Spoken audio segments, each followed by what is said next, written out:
Yes, it is. At its core, the science you can't argue with. It felt A like story about all of a sudden up in the sky. It's almost frustrating that it's happening. I'm gonna die. Its limbs were just like wrong. Everybody moves back into the light, even if it takes them a minute.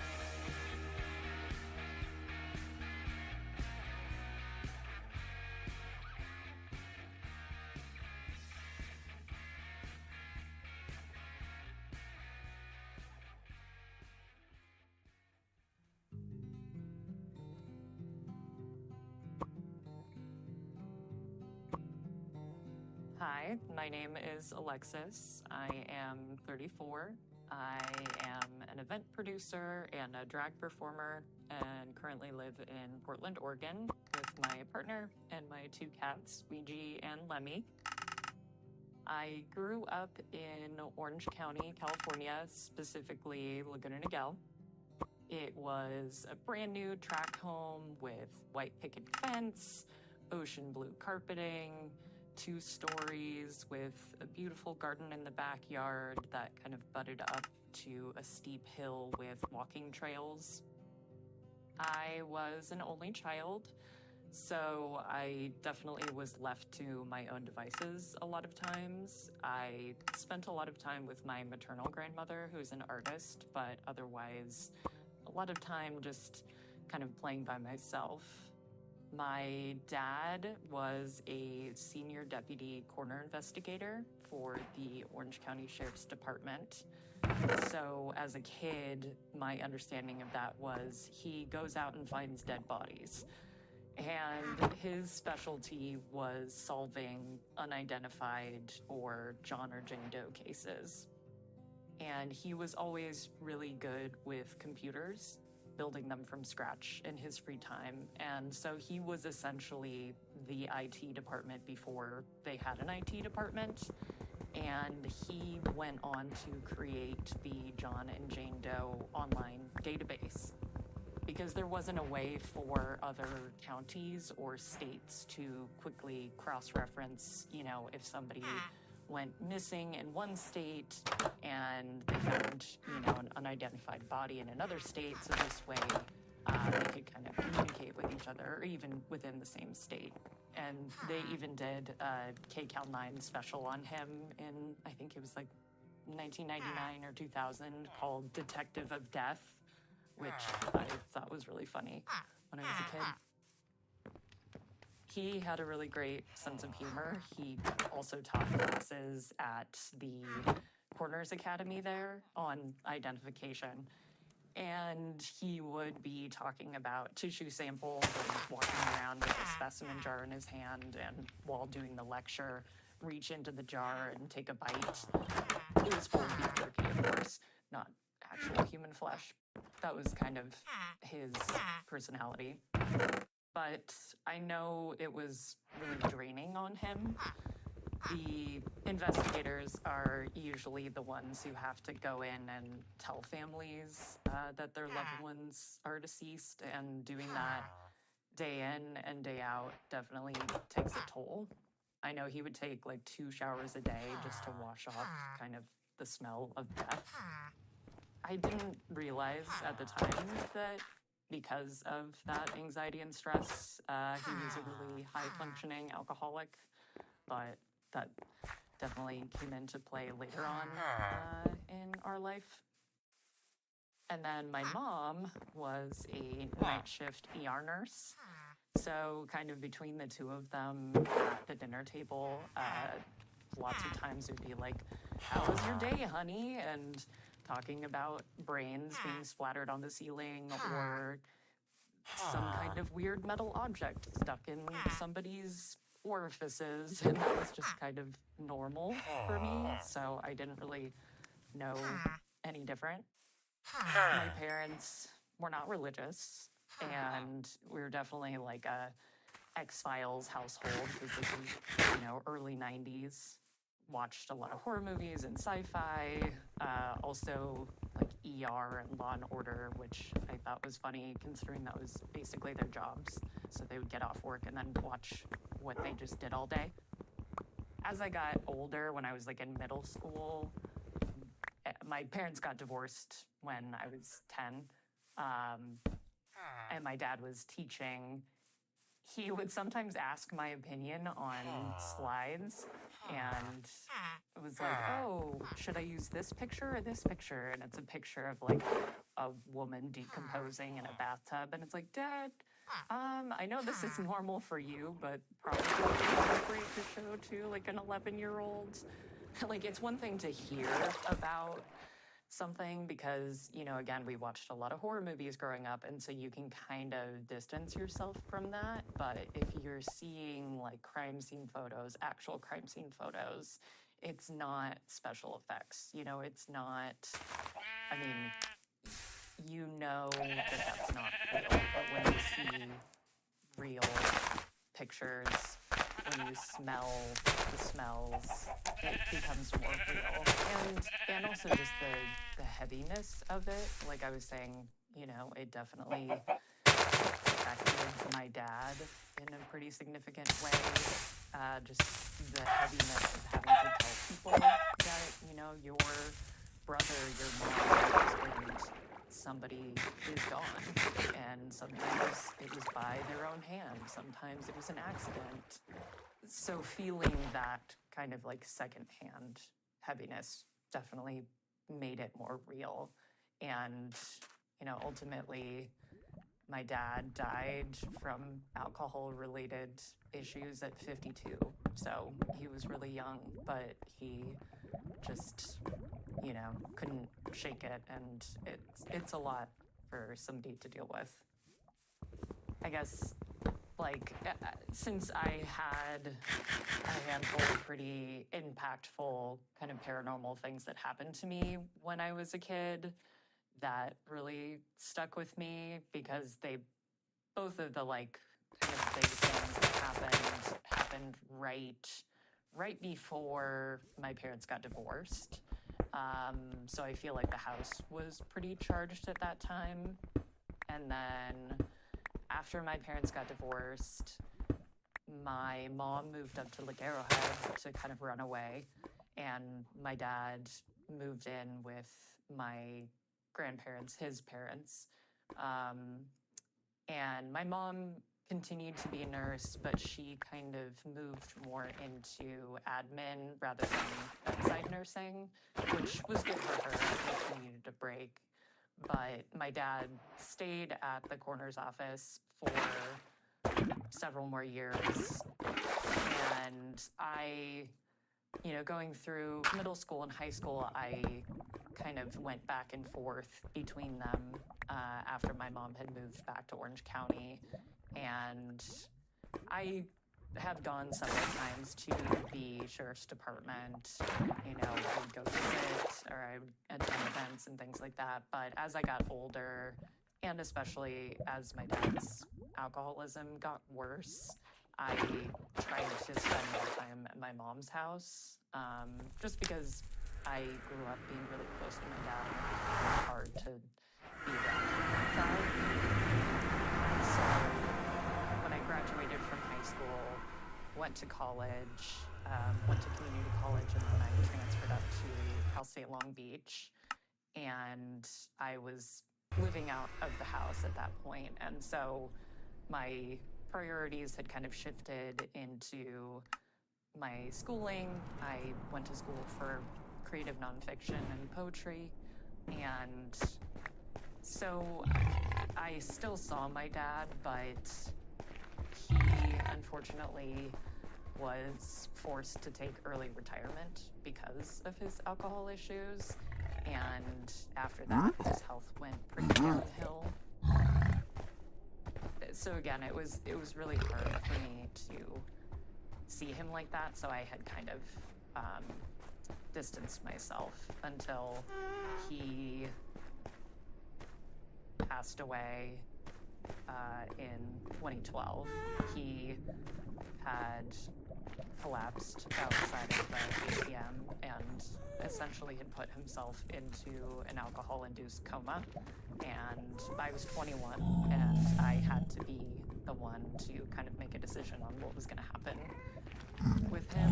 And because of his past working at the coroner's office, I knew he would not want to, be a vegetable. I knew he would not want people at the coroner's office to have to come out and deal with his body. Like, he would be so embarrassed by that. And so we had to make the decision about, his end of life.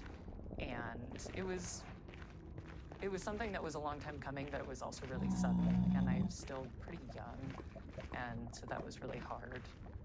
So that happened, and then very shortly thereafter, my cousin, who was only 6 months older than me, he was 22, he went to Taco Tuesday with his friends. He had just graduated from college. He was coming home, and his heart stopped. And he died. And that was really shocking because we had no prior indication there was anything wrong. He had just been snowboarding. He, was very active, but we found out later that there is a genetic heart mutation that runs on my mom's side of the family that my grandma, who recently passed away, she has or had, and my cousin had it and didn't know. And because of that, he had an enlarged heart from like a virus and just dropped dead, which was really scary and shocking, and because he was so young and otherwise so healthy. So that really kind of changed my outlook on life. And I always thought, like, I need to just make it past 22.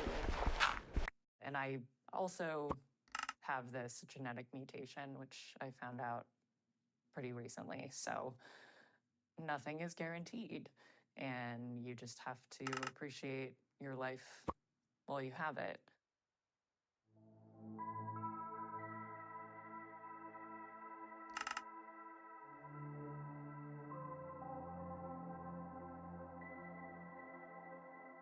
So just losing my dad and then my cousin, and shortly thereafter having a health scare with my mom, all within 4 months, I was really just trying to have a fresh start and figure out what I wanted to do with my life.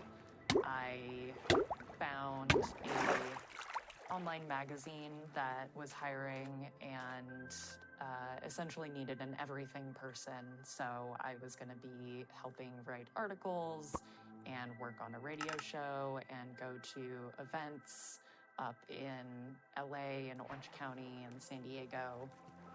So I was 22. This is 2013, summertime, probably May or June. And my editor and I had gone to a art gallery opening up in Hollywood. And I was living in Orange County back at my mom and stepdad's house at the time. So I was driving an hour and a half, 2 hours each way. When the event was over at about 12:30 or 1 in the morning, I had to drive back home. I think it was on the 405, if I remember correctly. But I got in my little black 2008 Suzuki Forenza, had my iPod plugged in, and was going maybe 70-ish miles an hour driving home. And I was in the second most left lane, so not the fast lane, but the one over. And I'm going, and weirdly, even though it's probably a Tuesday or Wednesday night, there's not really anybody else on the road, which is great because I just want to get home. I'm going, and all of a sudden, out of the corner of my eye, I see it was either tan or silver little four-door sedan going sideways across the freeway. So from my right to the left, cutting across, and this all happens within a matter of seconds, but it feels like it's in slow motion. I turn the wheel super fast and swerve into the fast lane, and luckily there was nobody there because otherwise I would have hit them. I swerve, this person cuts across the front of my car, hits the center median, and starts spinning. And they start spinning clockwise towards my car.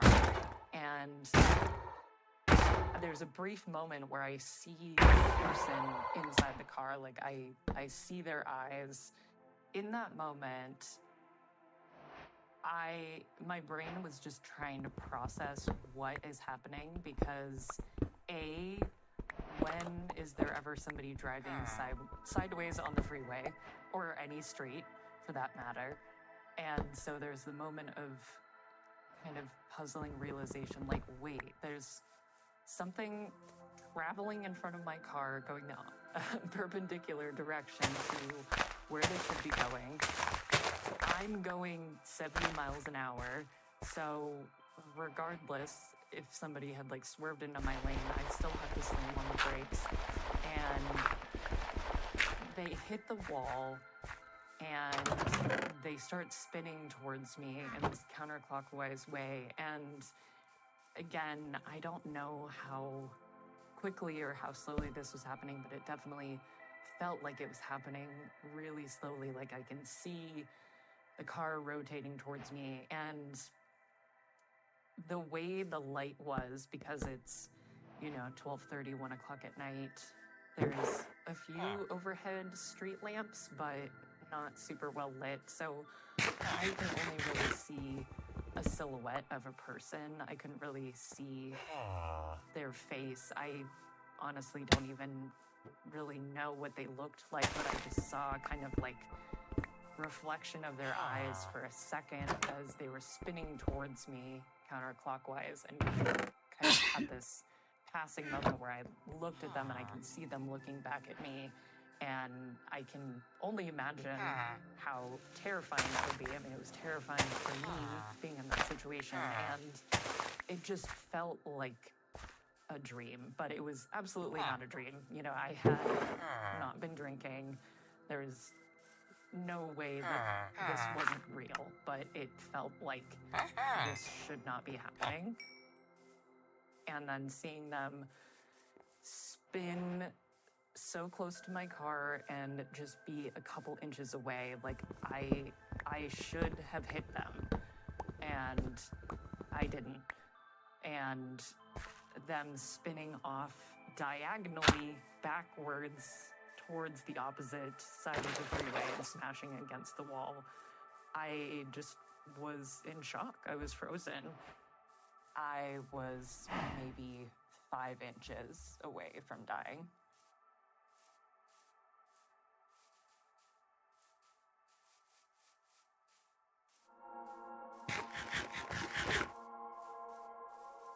All right. We'll be right back after this quick break.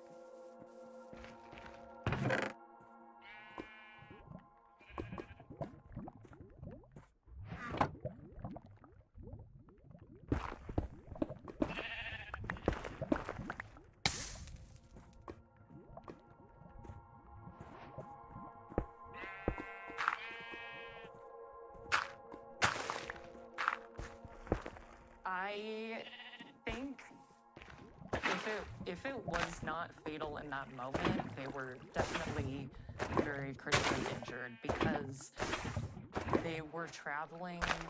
I mean, I have no gauge of how fast they would have been traveling into like the center median, but I mean, fast enough or with such force that it ricocheted across the entire freeway. And it's like, that doesn't seem like it's that big of a distance, but that's kind of a big distance. There was like 6 lanes in this freeway, the 405.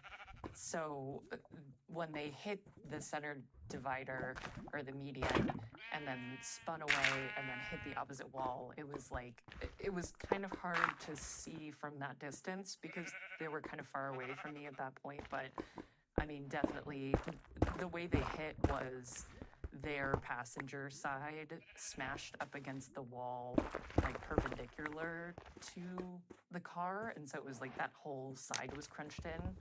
I didn't see if there was a passenger or not, so I don't really know about that. But just the force of which they hit both of those walls, I would be surprised if they were not like in critical condition or it was potentially fatal.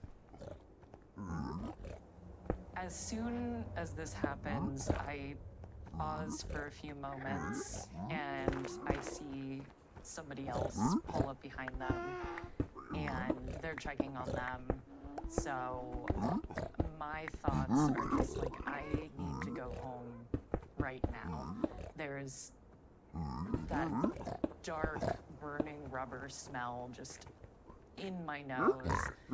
My eyes are welling up with tears, not from crying, but just because my eyes are so open. Like I've been holding my eyes open so hard that it's like I feel wind blasted and my back is sore from racing so hard and gripping the back of my dress, and I just feel like a computer that's getting rebooted or something. Like I have no thoughts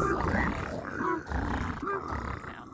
And so I just slowly press on the gas and I can feel how uneven my tires are. Like I probably should have driven home, but I was just one track mind. Like I just need to go home right now. It's 1:30 in the morning at this point. I just need to go. And so I'm driving. I don't know how fast I'm going at this point, but steady enough that I'm just trying to get home quickly, but also my tires are pretty pissed.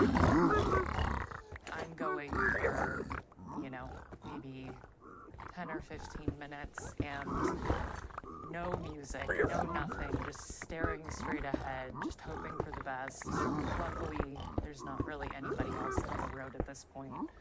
The only two other cars that I saw on the road were either the crashed car or the person who pulled up behind it. And after I drove away from the scene, it was just me by myself on this 16 freeway, totally alone. But all of a sudden, I notice kind of out of the corner of my eye, towards the passenger side, out of my right, a black bus pulls up, not in the lane closest to my right, but the next one over.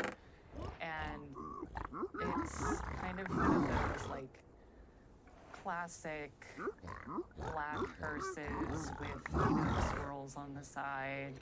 And that's not that unusual, I guess, but the fact that I didn't see it before this moment, I didn't see it in my rear view mirror, it just kind of pulled up alongside of me, and it matched my pace, like it was going at the same speed that I was going, and I pull up a little bit, and I look to the driver's side of the car, and it looks like something out of an 80s movie. It's another one of these moments where, am I actually seeing this? The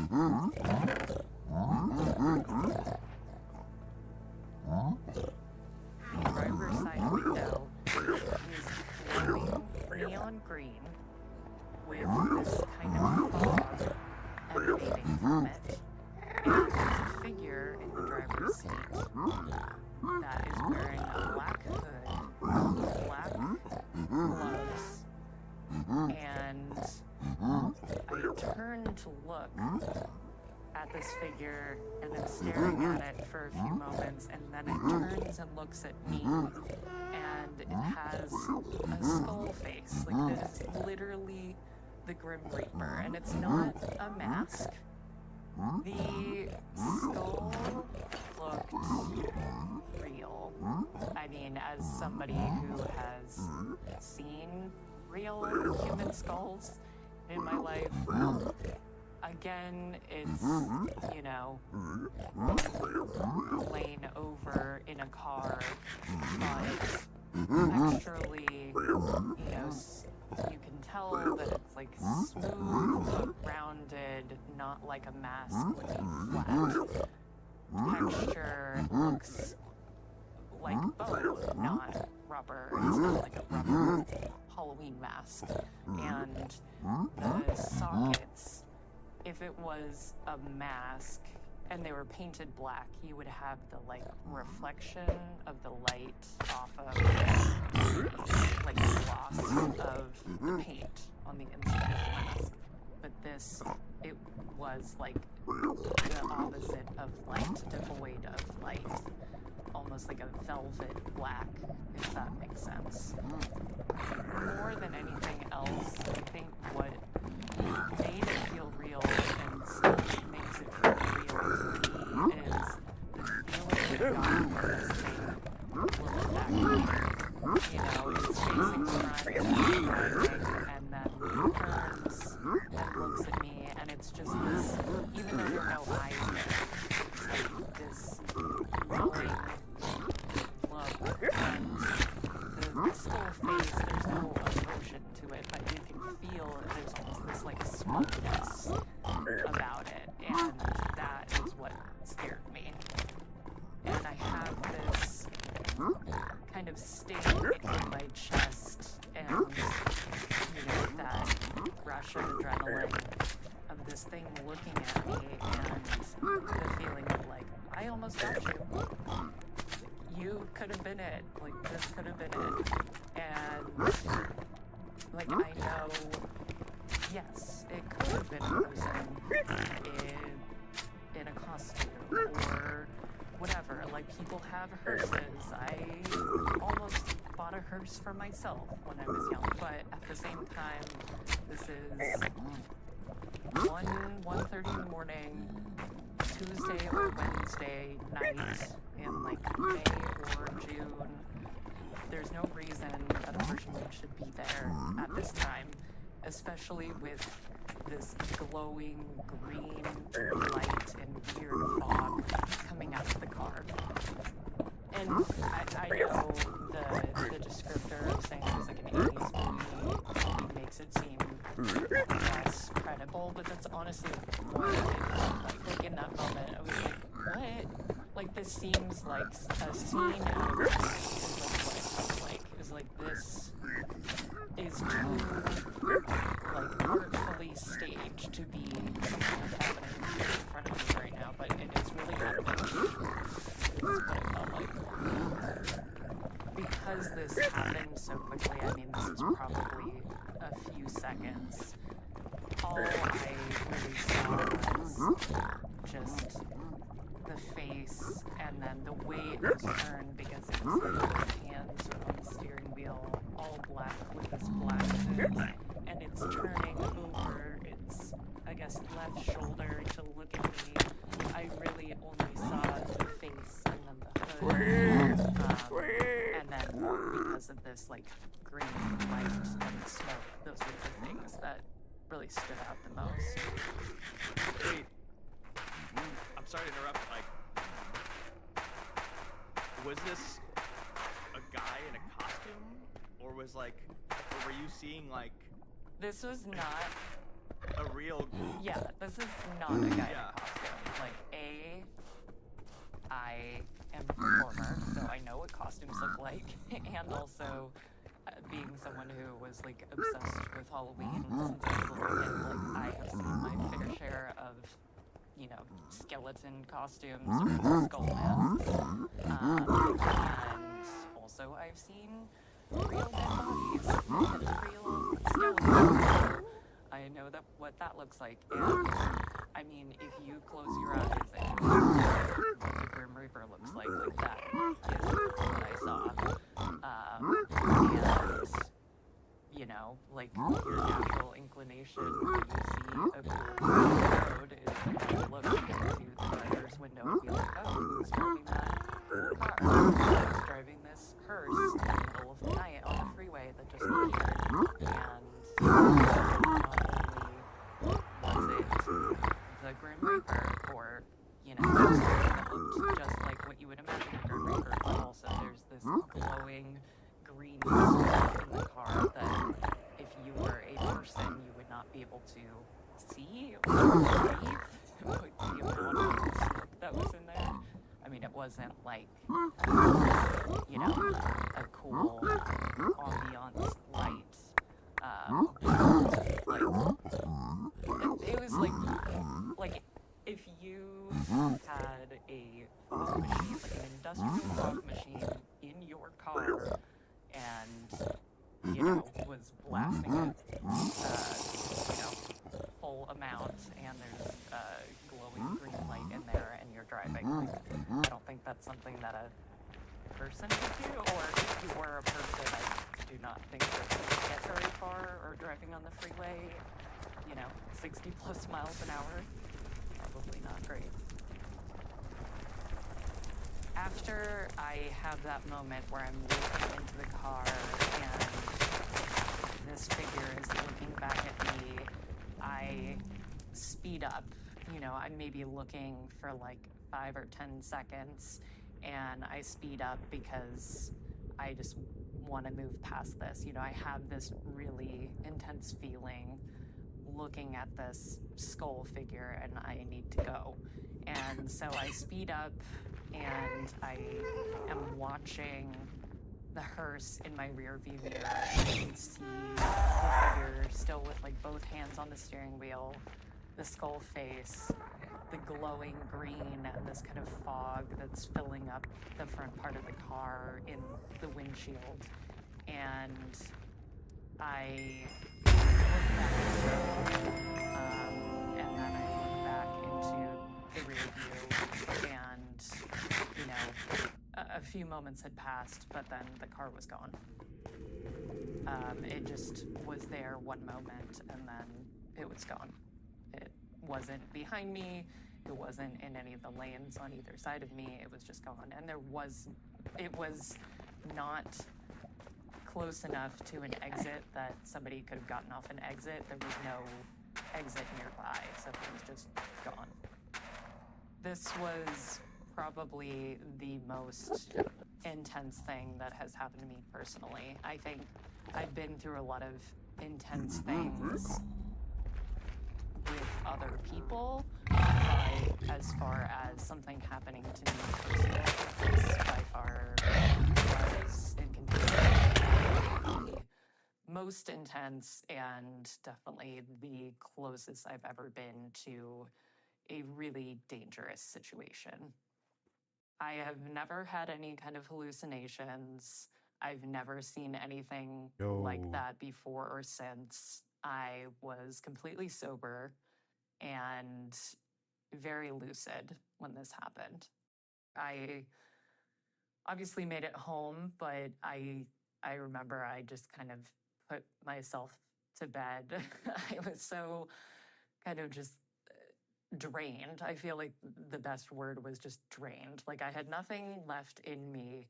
And also the dread of having to try to explain to my mom and my stepdad that I had just ruined all 4 of my tires and having to deal with that the next day.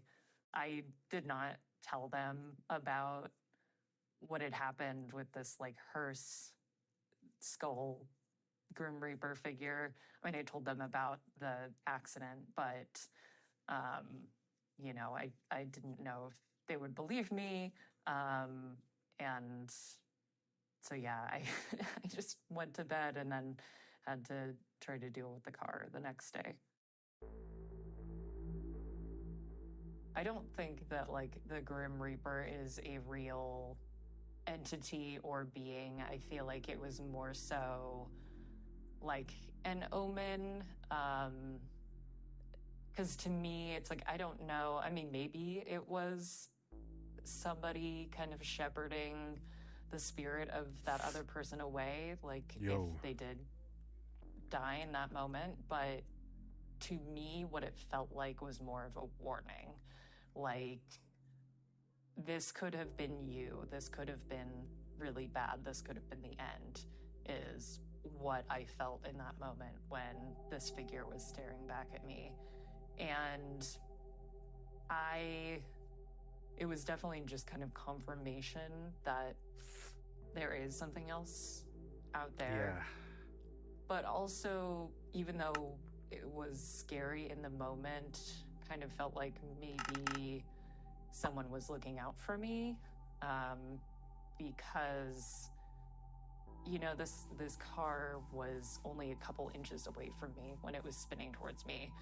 It should have hit me. I should have hit this other car, and I didn't for whatever reason. So I kind of feel like whatever this thing was that I saw, it was more mischievous and, like I was saying, kind of like smug rather than like being malicious. It was just kind of like, that could have been you, but you missed it just narrowly. So overall, I mean, I think it definitely makes me grateful that I'm here and that something, you know, didn't happen to me in that moment. I wish that I knew what happened to the other person. I am irritated because there's one photo of me from this event that had popped up in my like Facebook memories a few months ago, and I have been trying to find it so I could try to track down exactly what day this was and try to look it up. But again, this is 2013 that this happened, and I'm sure there's been a billion car accidents since then. I mean, I hope that person is okay, but I don't know. Overall, I guess just kind of, you know, nothing is guaranteed and something can happen to you in a split second, any moment. So you just kind of gotta appreciate what you have while you have it. It's been 10 years since this happened. I think revisiting it, it definitely is a reminder, both figuratively and literally, to slow down. I am somebody that is very ambitious, and I have a lot of things that I want to accomplish in my life that I haven't done yet. And I always feel like I have to go faster and I have to do more and I always have to be busy. But if you're going so fast, you can't enjoy your life, then there's kind of not a point. I might live to be 90, or I might just live until the end of the day today. But I just have to, A, have a sense of humor, and B, just really appreciate the things around me and the people that are in my life, and not get so caught up in feeling like I need to go fast all the time.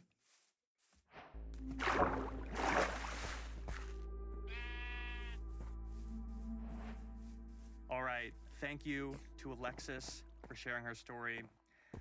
I thought this was such an unexpected and unique one. There are so many different ways you could interpret this.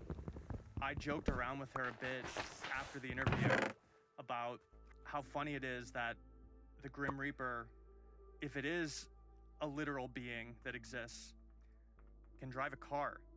I guess he rode a horse in the past. It's not that much of a stretch, but I don't know, it just seems funny for some reason, especially that he would choose to drive a hearse. What I found most interesting about this story, though, was the connection that this image had to her late father and his line of work.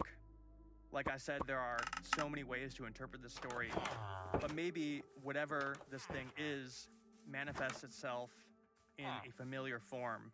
Maybe this was a message from her dad, or maybe she herself manifested this thing, whatever it was, after coming just inches from death herself. So, after speaking to Alexis, her story actually reminded me of another interview I did a very long time ago that I thought was a cool but very short story. Too short to be its own episode. It, of course, also involves the Grim Reaper. I thought it would be perfect to put at the end of this episode. This story comes from a woman named Lily, and I'll let her take it from here. So my name is Lily, and this story happened in 2011. I was in the 11th grade, and my grandpa had been in a nursing home for maybe 3 years at this point, and nothing like physically wrong with him, but his mind was pretty gone. Never officially diagnosed, but he had some sort of dementia or Alzheimer's, and he'd just become too much for my grandma to take care of, so they'd moved him into this home. And we got updates here and there about him. The latest update we'd gotten was that he was moving rooms from the room he'd always been in into a different room with a new roommate, and we just totally assumed that had happened. And then maybe like 2 weeks later, I go to bed one night, and I have this dream that I'm in the nursing home, and my family lives in Canada near Toronto, and my grandparents lived in New Jersey, so we really only got there like in the summer, so I'd only ever been in the nursing home maybe 2 or 3 times when we would like visit once or twice a year. But it was like super vivid dream of me being in this nursing home, and I'm sort of running through the halls trying to figure out where his new room was. Can't find it.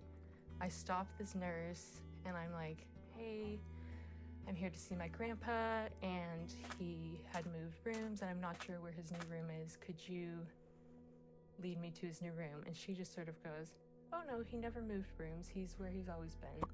So I'm like, okay, cool.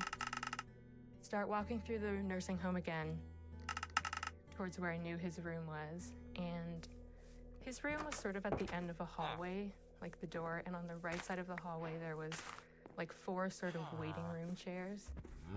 So I turn the corner and see his door is shut, and there's these 4 waiting room chairs, and there's this sort of human-like figure sitting in one of the chairs, just like totally hunched over with its head in its hands, like just like really sad, and it's wearing these long sort of flowing black robes with this big black hood, so I can't see a face, and it's just like totally like head in its lap, in its hands, like sad. And like it's a dream, but you can sort of like feel things in dreams sometimes. And it was this super like tangible, just like foggy, sad, heavy feeling. The best way I can describe its posture and like the feeling was that it was like sort of ashamed, and it was like really sad and just like depressed, and like it wouldn't look at me, and it didn't want to do what it was about to do. And then there's this huge crash, and I wake up, I'm in my bed, I look at the clock, it's 12:33 a.m., and I just kind of quickly thought like, oh, that was kind of the Grim Reaper, that was sort of weird. He was in a nursing home, but we had no reason to think that he was dying. I didn't really think about him dying. It was sort of something that I assumed would happen much further into the future. Go back to bed, forget about the dream in the morning. I had an English exam the next day, so I woke up, went to my high school, wrote the exam, came home early, and my mom's sort of waiting by the door when I get home, and she goes, the nursing home just called, and your grandpa died, and they're not sure what time it was. It was sometime in the middle of the night. And I just sort of immediately remembered the dream, and I was like, oh my God. Pretty sure it was 12:33. And then she called my dad, who was at work. She didn't say anything about the dream. And he doesn't really sleep, so he was like downstairs in the middle of the night watching TV. And he was like, I was watching TV last night, and this bowl flew off the shelf at 12:33. and just smashed on the floor. So that's the sound that had woken me up from this dream, which is just like another weirdness to it. And then we'd ask the nursing home in the end if he had ever moved rooms, and he had actually never moved rooms, unbeknownst to us. So the nurse in the dream was right.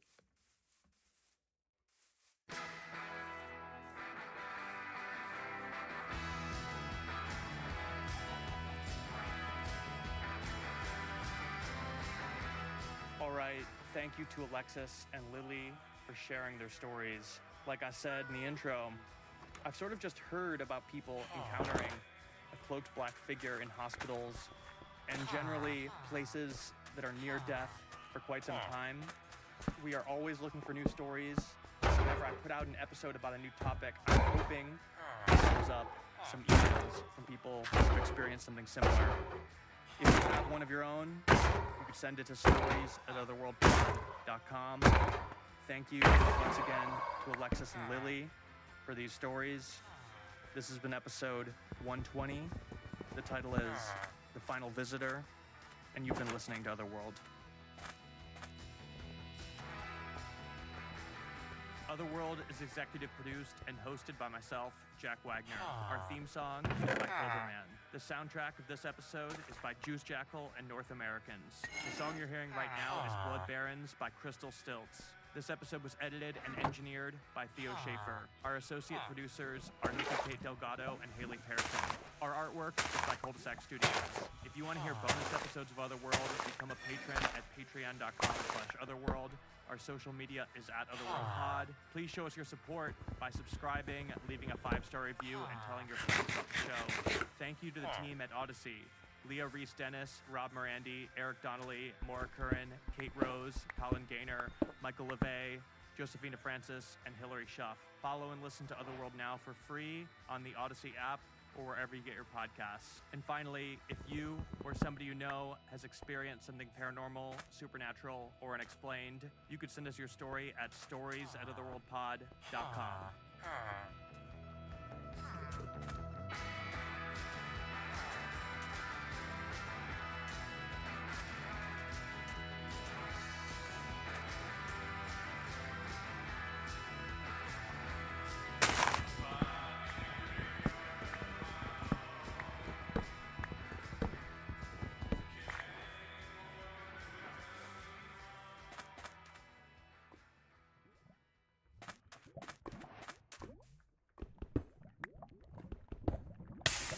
You're like ungrounded, like you want to float off the rock, and it's like a very exciting place. Like I've seen many times people that are kind of like timid and fearful when they get off the rock. All they want to do is like run around like a big kid, like jump up and down. And then there's the feminine vortexes, which is a downdraft. You know, that can have a bit more of like a calming, grounding, kind of introspective feel to it. Cathedral Rock's probably the most famous one. And then if you go to a place in Boise Canyon, which is my favorite place, places have both, and they kind of act like the ends of a battery, so you can kind of go back and forth. What do you do when you take people up there? Is there anything you expect to happen? Or do you have any expectations going up there with your people?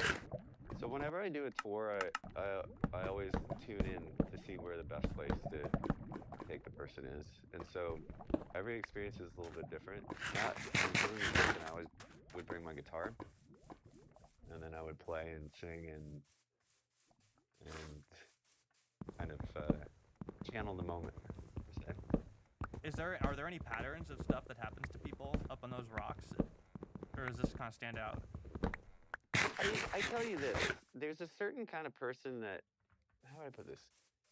It seems like people are in a certain like mindset or energy, you could say, that would be guided to a place like that.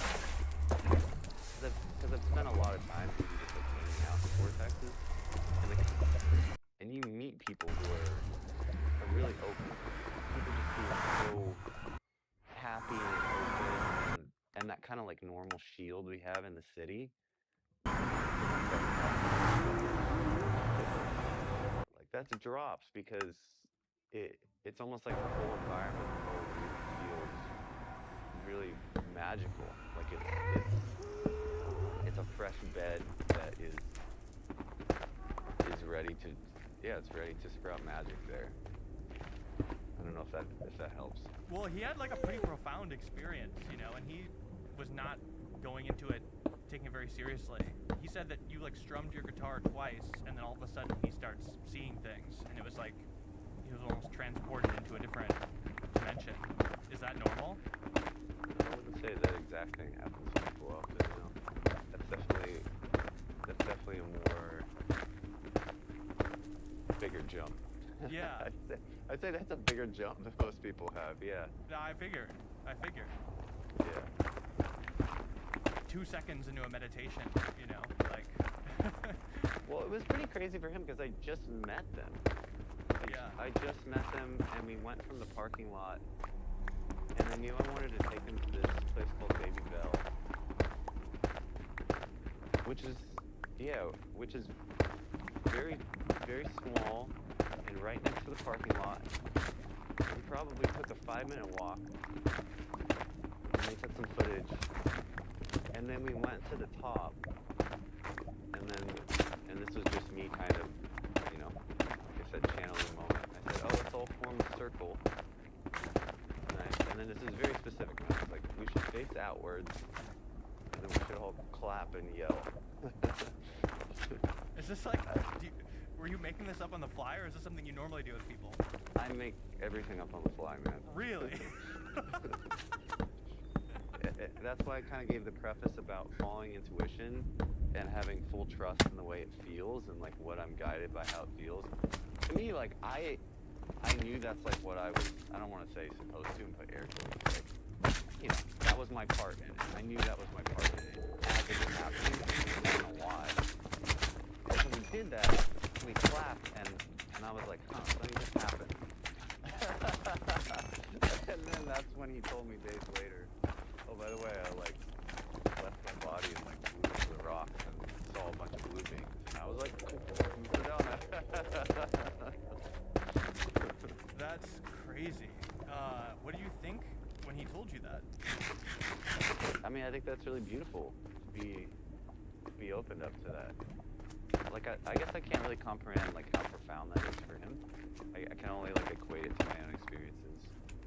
And when he told me at the end of the trip, like, oh yeah, like I'm not, I think he said he was like, I'm not gonna be the same. And at the end, he's like, he told me, you're in the right place. You need to be doing this. And that was like a really great message for me. And then, you know, and then 2 months later, I left Sedona. Yeah. That leads me to my next question. I was gonna ask you, are you still in Sedona doing the tours? No, I'm not. I've been traveling. Yeah, I mean, I might be going down there. I kind of want to see what these are all about. What do you suggest? Is this something I could just go up by myself? Are there other guides? Do you have any suggestions? I think that you should either do both or definitely go on your own adventure. Sedona is a wonderful place to sort of let that happen and unfold, but I wouldn't deter you from taking a tour. I don't really know much about the other tour guides there. I think that you can have a magical experience either way, you know, and that's why I always like try to tell people like trust your own gut, like what does your own gut say? Like if your own gut is, I would say it's more important for you if you're like, oh, everything in me is saying like this person needs to be my guide, or I need to go here, or I should do this, or kind of thing. Sedona is like one of the best places to do that, you know, because it will just be amplified. All right, well, I will see how it goes. Dude, thank you so much for talking to me, Bono. Of course, brother. Thank you. I'll report back on my experiences if I have any Reese-like moments up there on the rocks. Yeah, for sure. Sounds good, brother.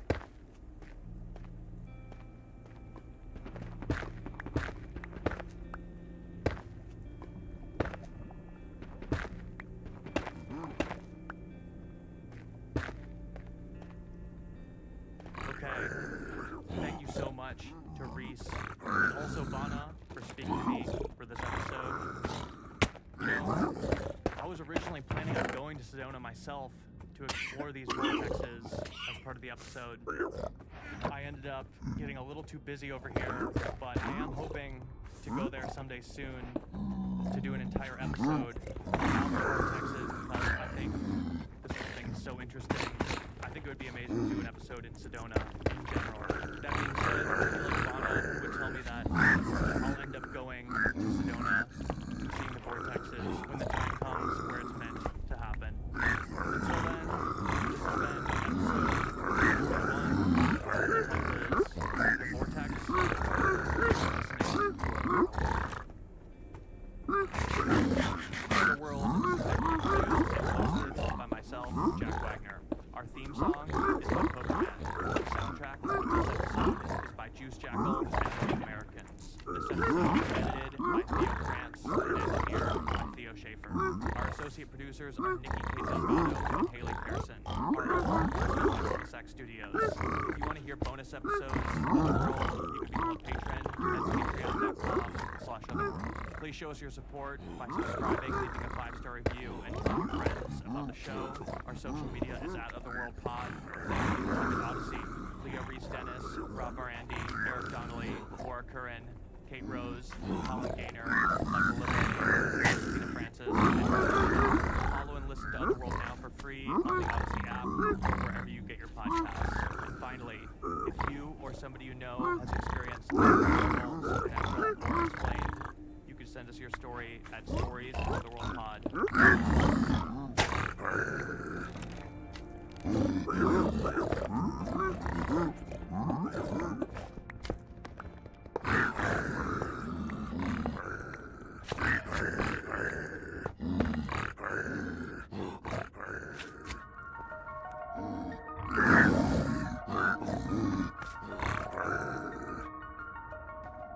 Welcome to Otherworld. I'm your host, Jack Wagner. This episode is a guy named David and an experience he had while camping as a teenager. He's a software engineer, a musician, living in the Bay Area. I met David a while ago, and ever since he told me his story, I couldn't stop thinking about it. And I've always wanted to explore certain aspects of his experience in more detail. Eventually, I got the chance to do just that. In fact, after recording this interview, a bit of a rabbit hole for a couple months on this topic. But I made myself with that. David had this experience when he was in high school in Ojai, California, which is a beautiful place, an excellent place for camping. Exactly what he and his friends were doing when they ended up encountering something very strange. I don't want to spoil anything, but what stuck out to me with this experience is that I'm used to people talking about seeing things that they can't comprehend. In this case, David not only saw something, he also heard something that he couldn't comprehend. This is episode 122. The title is The Hum Over Ojai, and you're listening to Otherworld. Hello? Is this Bobby? Yes, it is. At its core, the science you can't argue with. I'm worried about up in the sky. It's almost frustrating that it's happening. The kid is gonna die. Its limbs were just like wrong. Everybody moves back into the light. Even if it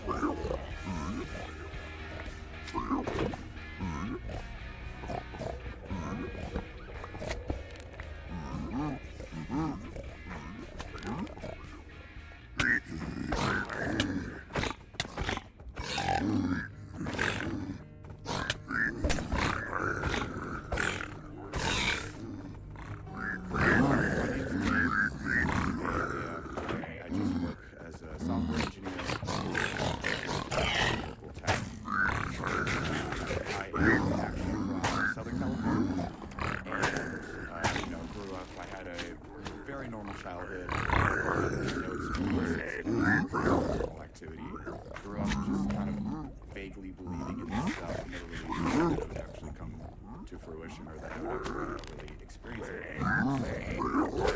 That'll have changed when, in the summer of 2013, my sophomore and junior year of high school, me and my guy friends wanted to do like a little weekend getaway to Ojai, California. Very cool autumn summer jobs, and so we were, the crew money and allowances, so we wanted to kind of have that taste of freedom and like, oh, let's go on a trip all together. And we wanted to do a camping trip, and so we looked at some of the local places like El Capitan Ranch on the coast, like Central Coast, and these kind of camping experiences that are like a few $100s a night. So we said, you know, screw that. We're just gonna find the cheapest campsite that we can find, which was this place in Ohio. It cost like $40 a night. So between 8 guys, we just like pulled together some money. It was about the most that we could afford at the time. These were all like my best guy friends. You know, they're even now. Some of them were like groomsmen in my wedding. So my friends Zach and Diego, those are my best friends. They both played football with me, and they were, I wouldn't really call them tough, but they were sort of like, I'm definitely more on the softer side. They were the guys that kind of brought me out of my you know, shy, like, sensitive shell. There's Diego's brother, who's this very like stoic guy, and there was 2 other guys. One guy, we don't really keep in touch with him, Daniel, but he was a devoted, like, sober guy. Didn't drink whatsoever. Like, this guy was dead sober the entire time. And then there was 2 other guys, a guy named Al and a guy named Brian. They were in our friend group at the time. So we set out. We load up my my old Toyota truck with all of the supplies. We had like 2 racks of beer, and we got like, you know, a bunch of hot dogs, you know, like cuisine and whatnot. And we drove out. It was like in the summer, so it was like super hot in Ohio. It was like 90 to 100 degrees, super dry, barely any sun coverage on the campground. Barely any people at the campground too. It was just like this local campground, you know, supervisor guy that lives on premise. And he just came up to us and was like, hey guys, you know, I basically called our bluff, was like, I know you guys have alcohol, I know you guys are underage. It's cool, I won't bother you. Just like, don't burn down the forest and we'll be friends. And so we were definitely left to our own devices, and it was just so remote out there. And Wheeler Gorge is about 30 minutes inland from Ohio, so it's even deeper into the mountains and even more remote. You know, one of those places where you lose service about 20 minutes from the campsite, and it's just kind of a dead zone. So the first day we were there, you know, nothing too crazy. You know, we just played beer pong for like 2 hours or so, just hung out, you know, typical camping stuff. We all shared this one family size tent that my buddy Zach had brought. So we're all kind of sardined next to each other side by side. And because it was so hot, we also slept without the tarp on the tent, just because there's no moisture. We wanted to be able to see the stars in the whole sky. Because it was so remote, there was no light pollution, so we were able to do that. There was tons of raccoons though, so the raccoons were just completely shredding through our garbage the entire night, so I remember being kept up by them. My buddy Brian had snuck in a bag of hot Cheetos into the tent for like a little late night snack, and anybody that's ever been camping knows you don't keep any food in the tent just for that reason. So the first night we actually got woke up by a family of raccoons breaking into our tent and undoing the zipper and like climbing all over us. Yeah, it's just funny, like the emotion of that. You know how people say like, oh, raccoons have hands? They actually have like little hands. I felt one like step on my thigh, and I felt like it was almost just like a shrunken human hand just pressed onto my thigh. So we woke up the next day, you know, had some breakfast, just kind of shook off the night before. I think we ended up going on a hike, or at least trying to. It was so hot that we couldn't actually really go up on the mountain, and I'm kind of glad that we did not, because I'm sure we probably didn't have the necessary supplies. We were all kind of worn out from like the you know, the festivities of the day before, so I kind of took it a little bit easier, just listening to music. I think at one point we actually went into town just to get more supplies, really just hung out and just chatted and goofed off like we normally did, but just, you know, camping. I was feeling pretty tired and just kind of over the festivities, so I just decided to take it easy and just help out making dinner and make some s'mores and whatnot, and just kind of have a quieter evening in preparation of going home the next day. So we all went to bed pretty early, around like 10 or 11 or so. I was pretty much smack dab in the middle of the tent, just so I had a pretty clear view looking up into the sky. I recall not being obstructed by any sort of trees or even like barely even like the tent poles or whatnot. So I had a pretty clear view of everything. We learned our lesson from the previous night. We got rid of all the food out of the tent. We hung up our garbage bags on the nearby tree to get them out of reach for the critters and whatnot. So around 1 or 2 in the morning, I hear more commotion. I wake up to my friend, I forget who, I think it was like Diego's brother or something, like yelling like, "What the fuck is that? Like, what is that?" And my initial thought is like, Brian brought more hot Cheetos into the tent and something else, like a coyote got into the tent. So I woke up disgruntled, but when I actually became conscious, I realized like what was actually happening. My sight and hearing are like the first to come, and then I'm like curled up in my sleeping bag, so I couldn't really see. But I remember hearing this really, really loud humming frequency, like just this noise just ringing in my head.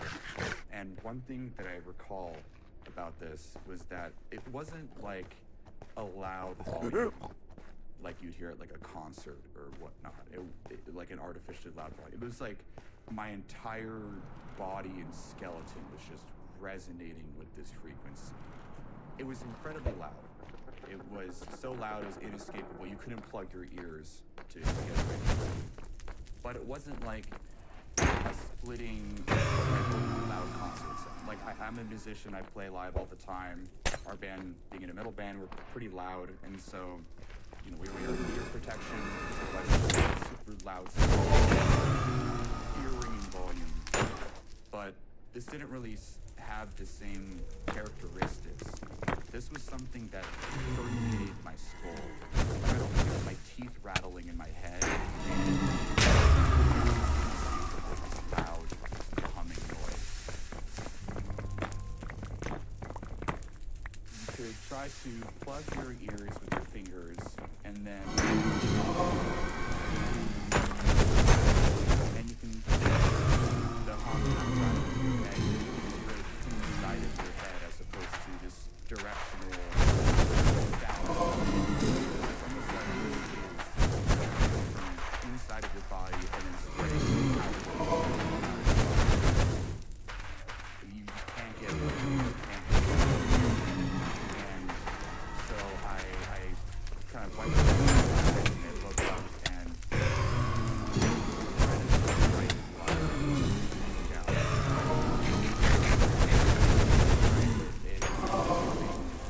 not only its own shape,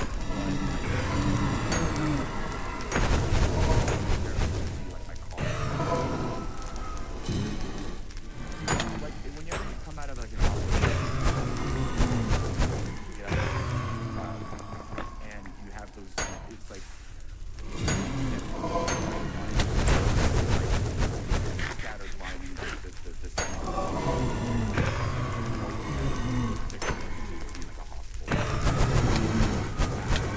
and I could tell it was massive because it was burning with like the same ferocity of like an overhead lamp, like direct, like a foot over your face. But it was clear that whatever this was maybe a couple 100 feet in the air.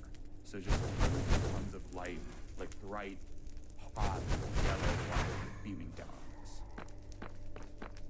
Whatever it was knew that we were there, and it was still nighttime, and I could see like a rough circular outline, but because the light was just so bright and directed in our eyes, it is just really hard to tell what exactly it was. The whole time it's just hovering there, beaming down on us, and just vibrating and emitting this resonant frequency.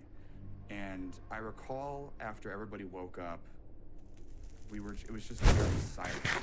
You know, we weren't screaming like when the raccoon had gotten the tent. We were just all laying there, silently looking up at it, transfixed by this beaming light that was pointed down at us.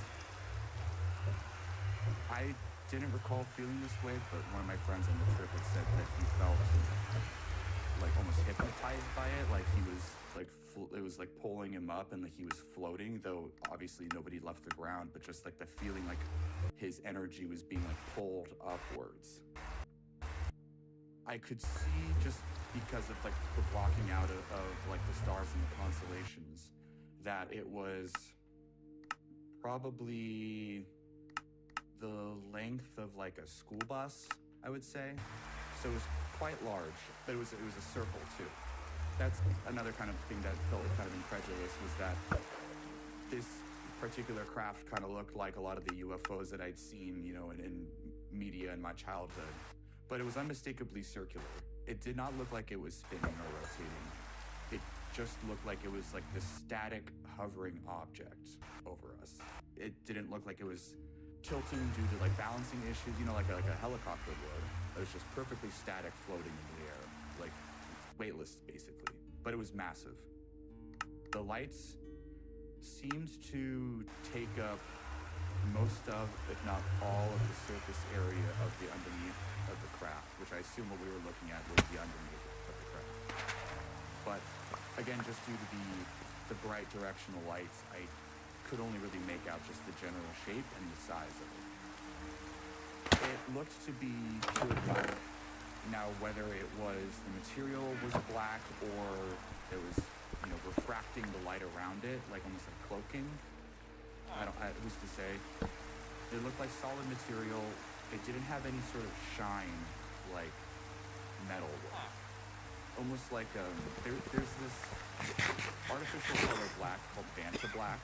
It's the blackest black that there is. So it looked like it wasn't even really registering the light, just no reflection of the light at all.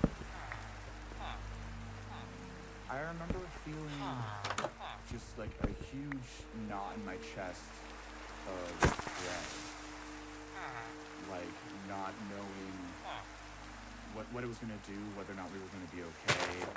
I remember thinking, are we about to be abducted? Like, are we going to be like pulled into like a tractor beam or whatnot? So that's why it was really interesting. And one of the other people there was saying that they felt like they were floating, looking at it, like it was like hypnotically. But I remember just laying there in paralyzed fear, knowing that we were at the mercy of it. It knew we were there, and at this point could do whatever it wanted with us. We had no cell service. We couldn't call anybody. I'm not even sure we would have had time to do anything. We just, I remember so paralyzed, and we were just like looking at it, sounding it. We just sat there all transfixed in complete silence, sleep as it went over us. Eventually, after maybe a minute of it just hovering over us, it just slowly just floated away. As it started to move away from it, it almost felt like it had turned off the hypnotic quality of the light.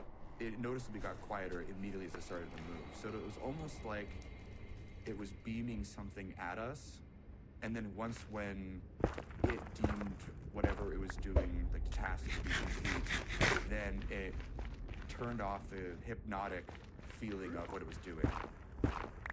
It didn't look like the beam was still even present at all when it started to move away. Again, when I said it kind of just like turned it all off, or like at least like turned down the light and turned down the resonant frequency. To go from experiencing something that is so inescapably loud to fading out like at the end of a song, it was pretty mind-blowing. That all that happened in the span of maybe 20 seconds, to where it was directly over us, and then it was completely out of sight in sound. About 20 seconds. But it didn't look like it didn't like blast off, or you've seen the footage of UFOs where they will change direction and set off at like unfathomable speeds. This one just seemed to kind of take its time and just move away. At that point,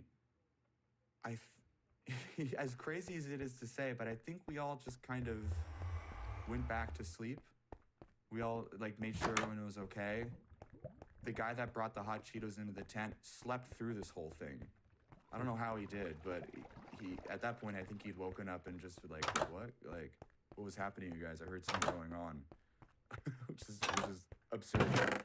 But yeah, also remember there not being any sort of noise, any sort of crickets. I couldn't even hear the creek that was next to us. It was almost just like the thing had just sucked up all the noise out of the environment, even after it was long gone. It was just a completely dead night.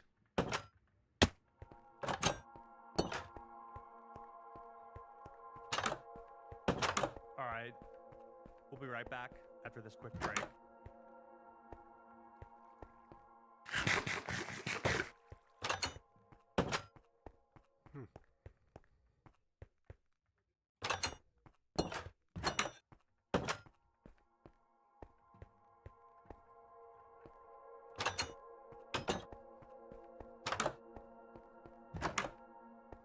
We woke up the next day.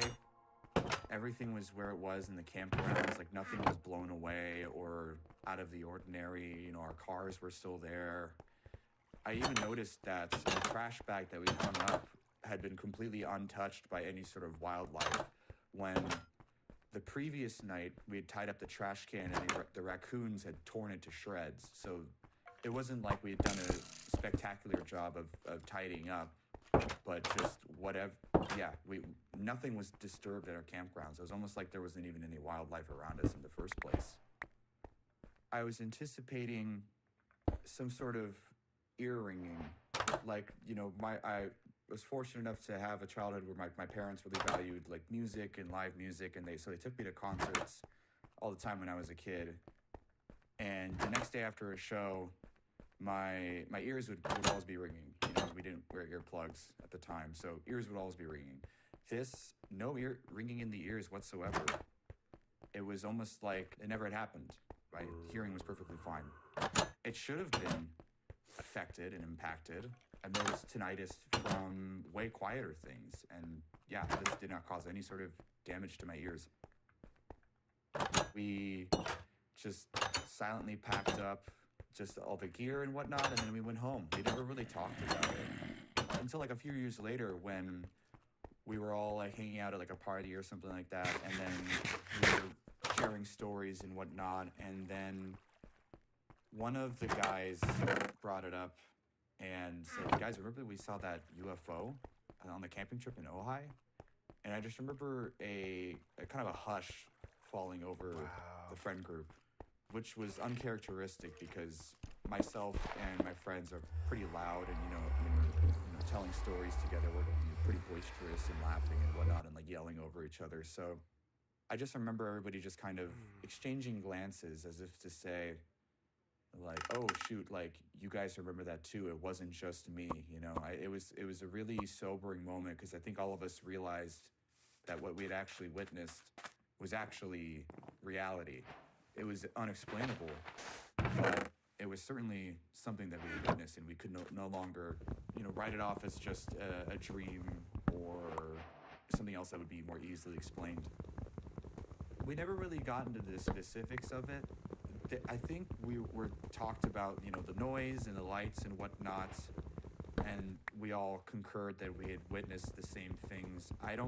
We never really talked about it in detail, which I think we should at this point.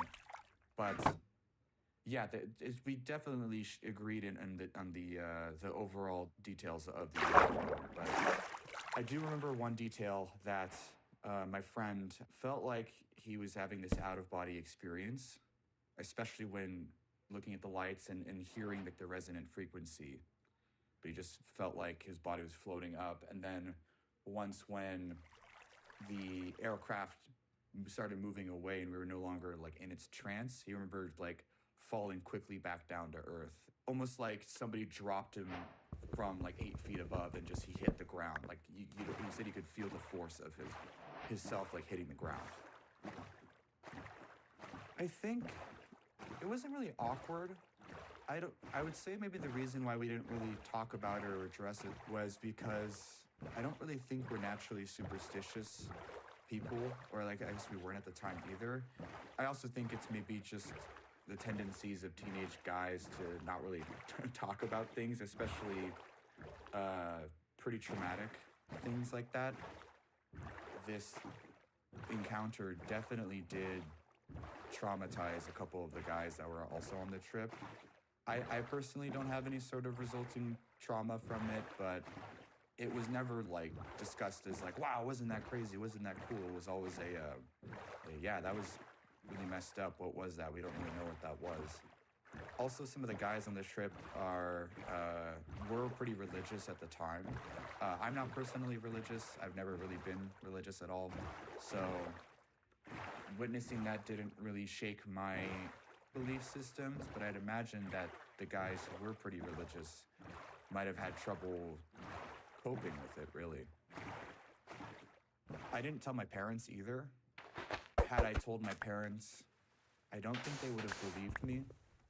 They were naturally pretty rational people, I guess you could say. So I think they would have just assumed that I was like, you know, smoking too much weed or whatever or whatnot. I don't think they would have believed me at all. After that happened, I was trying to rack my head about like what that could have been besides, you know, a UFO. And I thought it could have been a helicopter, but I could tell that it was a couple 100 feet off the ground. And normally, you know, I live in the Bay Area in Oakland, and there's police helicopters flying around all the time, and those fly pretty high up in the air, but you can still hear the chopper blades, you know, slicing through the air. And I'd imagine that if a helicopter is pretty low to the ground, it would be still disturbing the wind around us. And I recall just no sound coming out of the craft other than just the resonant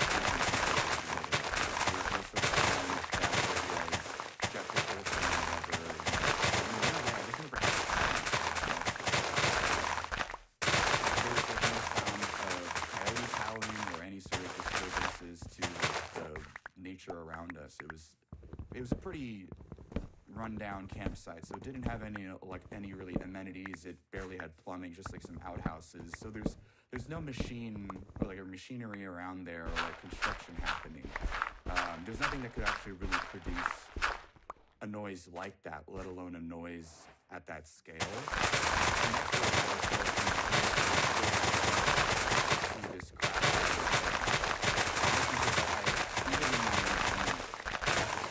awake stupor, like I knew that what it was not an organic thing. It wasn't of planet Earth. There's no way it could have been a helicopter. It was this completely otherworldly entity that was present in our space. I had just never heard any sort of noise like that ever in my lifetime up until that point. It just had the characteristics of nothing that I'd ever heard of.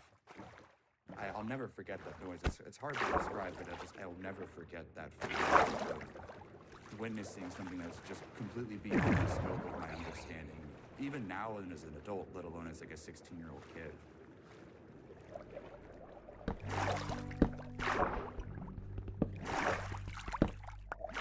After that, I had a pretty, continuing on my pretty normal high school experience. My parents were always big about me getting higher education, so I went to college in the Central Coast of California. I got an engineering degree, graduated, met my wife there. Pretty run-of-the-mill experience for a young, upwardly mobile person, I guess. After everything, I just proceeded to move on with my life. Graduated, got a job, moved in with my girlfriend from college, and just carried on as usual. All that really changed in 2019, so about 7 or 8 years later, after my encounter with the UFO. I was going on a trip with some friends from college. At that point, I had graduated, and we were going on a trip to Palm Springs. It was the day that we were flying into Palm Springs, and my girlfriend said, hey, I'd love to do this really cool thing. It's called a sound bath. It's this meditative experience, and they have a sound bath like out in Joshua Tree. So I'd really love to do that before we go meet up with everybody at the Airbnb. And I think I was just too fixated on like partying with my friends that I was just like didn't really think anything of it. I was just like, yeah, sure, we can go do that. I kind of was just thinking like this is just some kind of new age woo-woo bullshit, but yeah, I'll do it. You know, my girlfriend wants to do it. Let's go. So we drive to the outskirts of Joshua Tree. I remember it was over an hour drive from the Palm Springs airport to this place, and the place we go to is called the Integratron. So we get to this place, it's like this over it, and that is what is called the Integratron, and that's where the sound bath took place. So we get into the building, and we walk up the stairs into the second floor of the Integratron. So we're in the dome of the Integratron, and we're all oriented in a circle. We're given blankets and pillows to lie down. It's just a complete meditative experience. Close your eyes, and then the person that's doing the sound experience has these massive quartz bowls that they are, rubbing the rim with like a wand or something to generate a frequency. So I'm laying there with my eyes closed, and the person leading the meditation starts rubbing the rims of the quartz bowls with this wand. And I was taken aback because I immediately recognized that frequency as the same exact frequency that was generated by the UFO that I experienced all those years prior.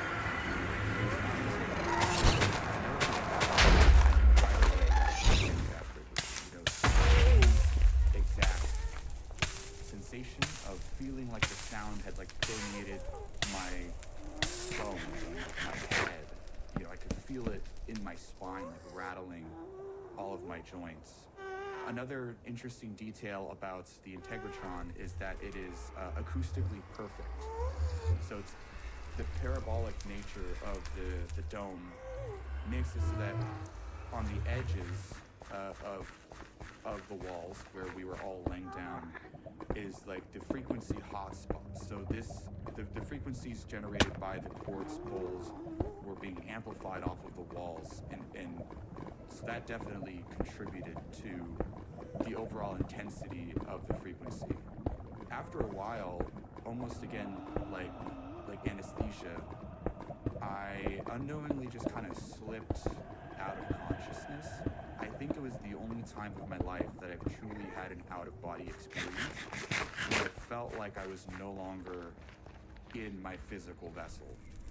And I remember what accentuated this was that, like, kind of towards the end, it was like an hour long, this whole experience. It felt like ages. It felt like a day I was in this kind of stasis, entranced by the frequencies of the quartz bowls.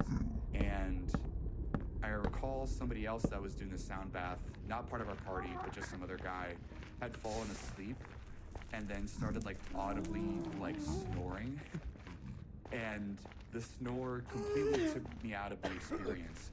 But the reason I bring this up is that when I hear that initial snore, it felt like my body just came crashing down to earth, like I was floating 10 feet above the air, and then someone just dropped me and I just like slammed back into my body. I could, like my friend had said when he was witnessing the UFO, and the feeling of like falling back down to earth, like almost like your spirit is now being influenced by gravity. It was now back under the influence of gravity, the same kind of accelerating this wham of just smacking into the floor. But again, my body had never left the floor.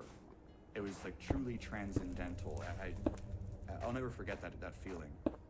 But my main takeaway from that was it was the exact same frequency as the UFO. And also similar to the previous UFO experience was that I went into the sound bath experience equally as non-believing, kind of with an attitude of like, it's just a meditation, okay, whatever, it's not really gonna do anything. But then I had this incredibly impactful experience. Same thing with the camping trip. I didn't think UFOs even existed, let alone did I think that I was going to encounter one on that trip, but then lo and behold, that's what happened. Hearing that sound again was really unnerving. I had previously thought that sound was not possible to be created by a human. It was not an organic sound, but at the same time too, it was also somewhat comforting. From that point on, I knew that whatever UFO I had seen was not antagonistic. If anything, it was like a kind of a wandering, vessel that was just maybe like collectively happened to stumble upon us. Because the sound bath was such a peaceful and positive experience overall. I still think about it to this day about just how much that impacted me too, but in a good way. And so having that experience was able to kind of demystify the UFO that I'd seen and demystify that experience as not one that's traumatic, but just one. It's just like another encounter that you would have with another creature that you're sharing space with. It's like encountering like a deer, It was, it's mind-blowing, really. Especially when you're not actually like looking to piece information together and then everything fits or seems to align really well. Once again, it was very validating about this newfound perspective and belief that there is probably something out there that we don't really know about, and maybe there is a higher consciousness that we as humans can aspire to. It's made me a more spiritual person, I think. Not as in like a religious like spirituality, but just in a spirituality that my own being and my own consciousness is part of a larger ecosystem. I am not the individual. I am like a part of the collective. Especially at the time where I just graduated college, I had just started working in engineering, and engineering, the kind of the prevailing sentiments amongst a lot of people that like work in this industry is all about money and aspirational wealth and career and all these things that are kind of superfluous really in the grand scheme of things and don't really actually matter. And just having this experience, this truly kind of transcendental experience, has solidified my overall feeling of just, oh wow, we're all part of something so much bigger than ourselves. And if only we're all given the opportunity to be shown that. I feel almost grateful that I was able to experience this and to be shown that.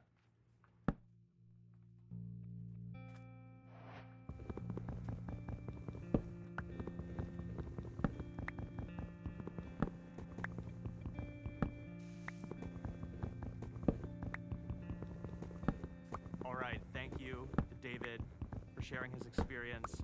I mentioned in the intro that I first met David and heard this story a while ago. And when he first told me about it, I had never heard somebody attempt to describe hearing a completely new type of sound.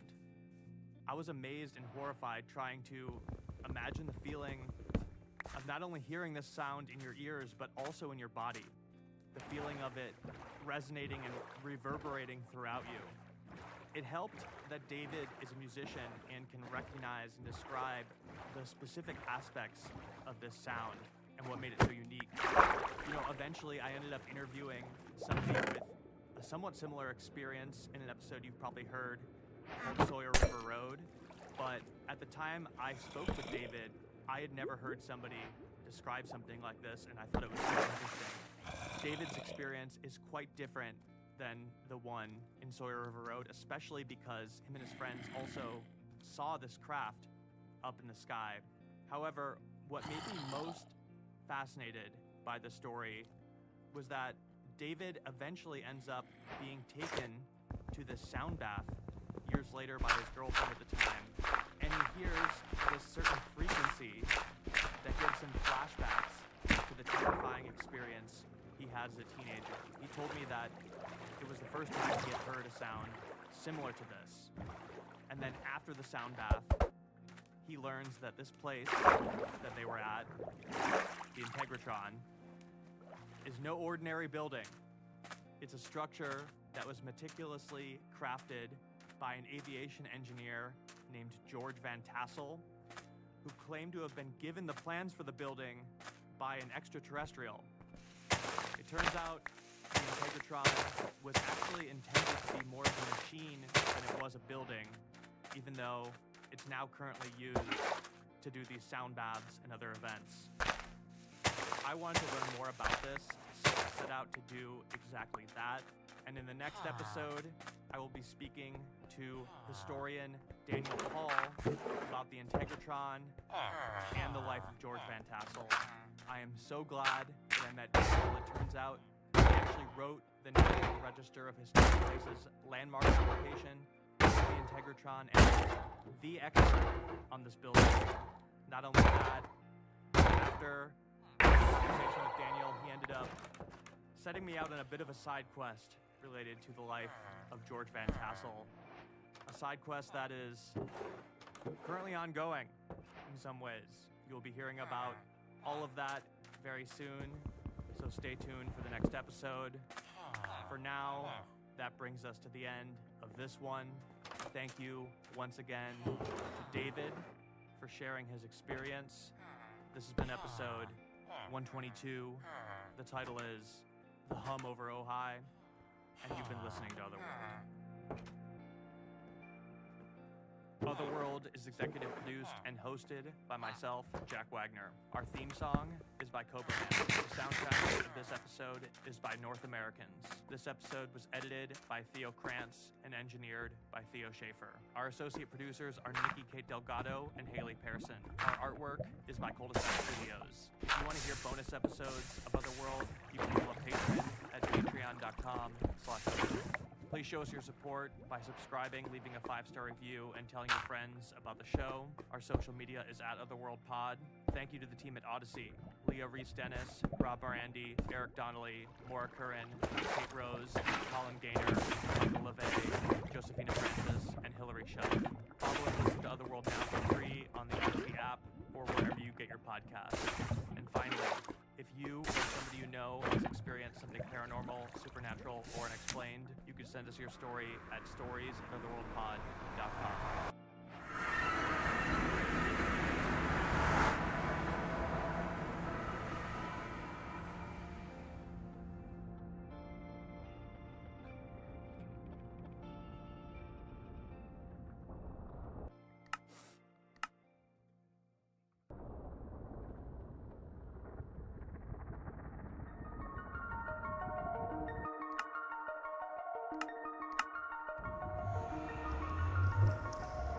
Welcome to Otherworld. I'm your host, Jack Wagner.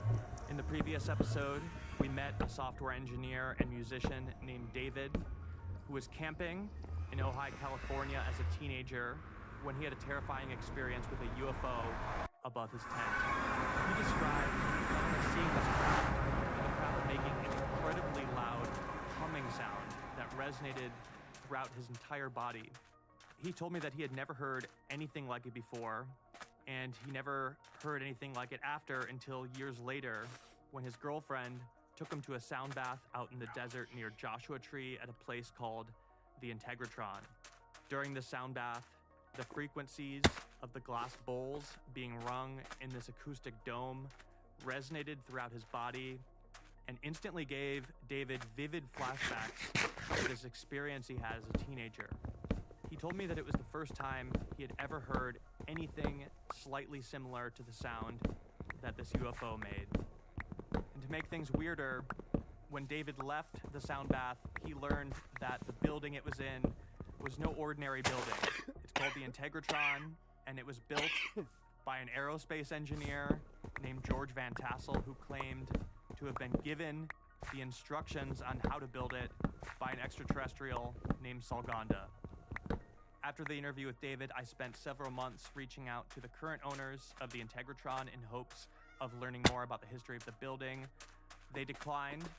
However, I eventually was introduced to Daniel Paul, and I immediately knew I had met the exact person I was looking for. Daniel Paul is a historian, and he actually wrote the National Register of Historic Places landmark application for the Integratron. Not only that, he was fascinated by this building long before he was brought on. Then learned he was very passionate about the Integratron and the eccentric man who built it, George Van Tassel. And it turns out the Integratron is just one part of a much larger story that is absolutely incredible and super strange. So, In this episode, I sit down with historian Daniel Paul to learn about the long, bizarre, and complicated history of the Integratron and George Van Tassel. This is episode 123, and you're listening to Otherworld. Hello? Is this Bobby? Yes, it is. At its core, the science you can't argue with. A story about All of a sudden, up in the sky. It's almost frustrating that it's happening. literally, I'm gonna die. I've like, its limbs were just like wrong. Everybody moves back into the light, even if it takes them a minute.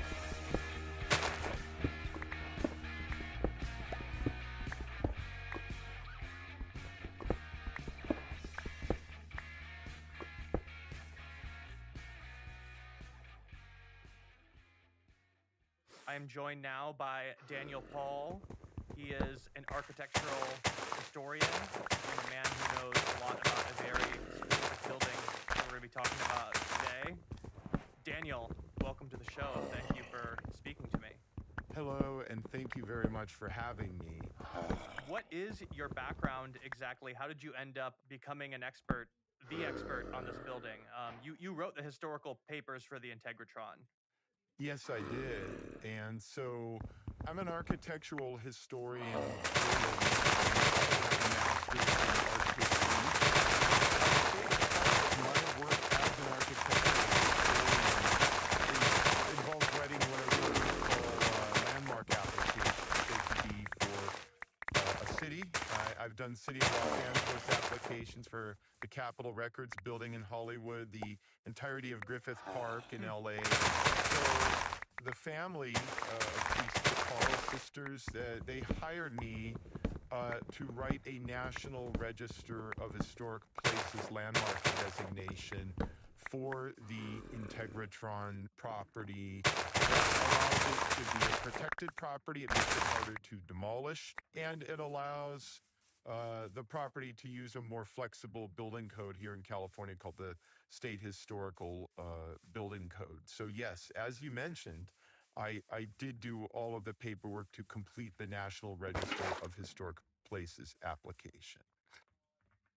You are exactly the person that I need to talk to about this. I'm very glad that I found you. First of all, very basic question. Can you just tell me, what is the Integratron? Yes. Okay. So what is the Integratron?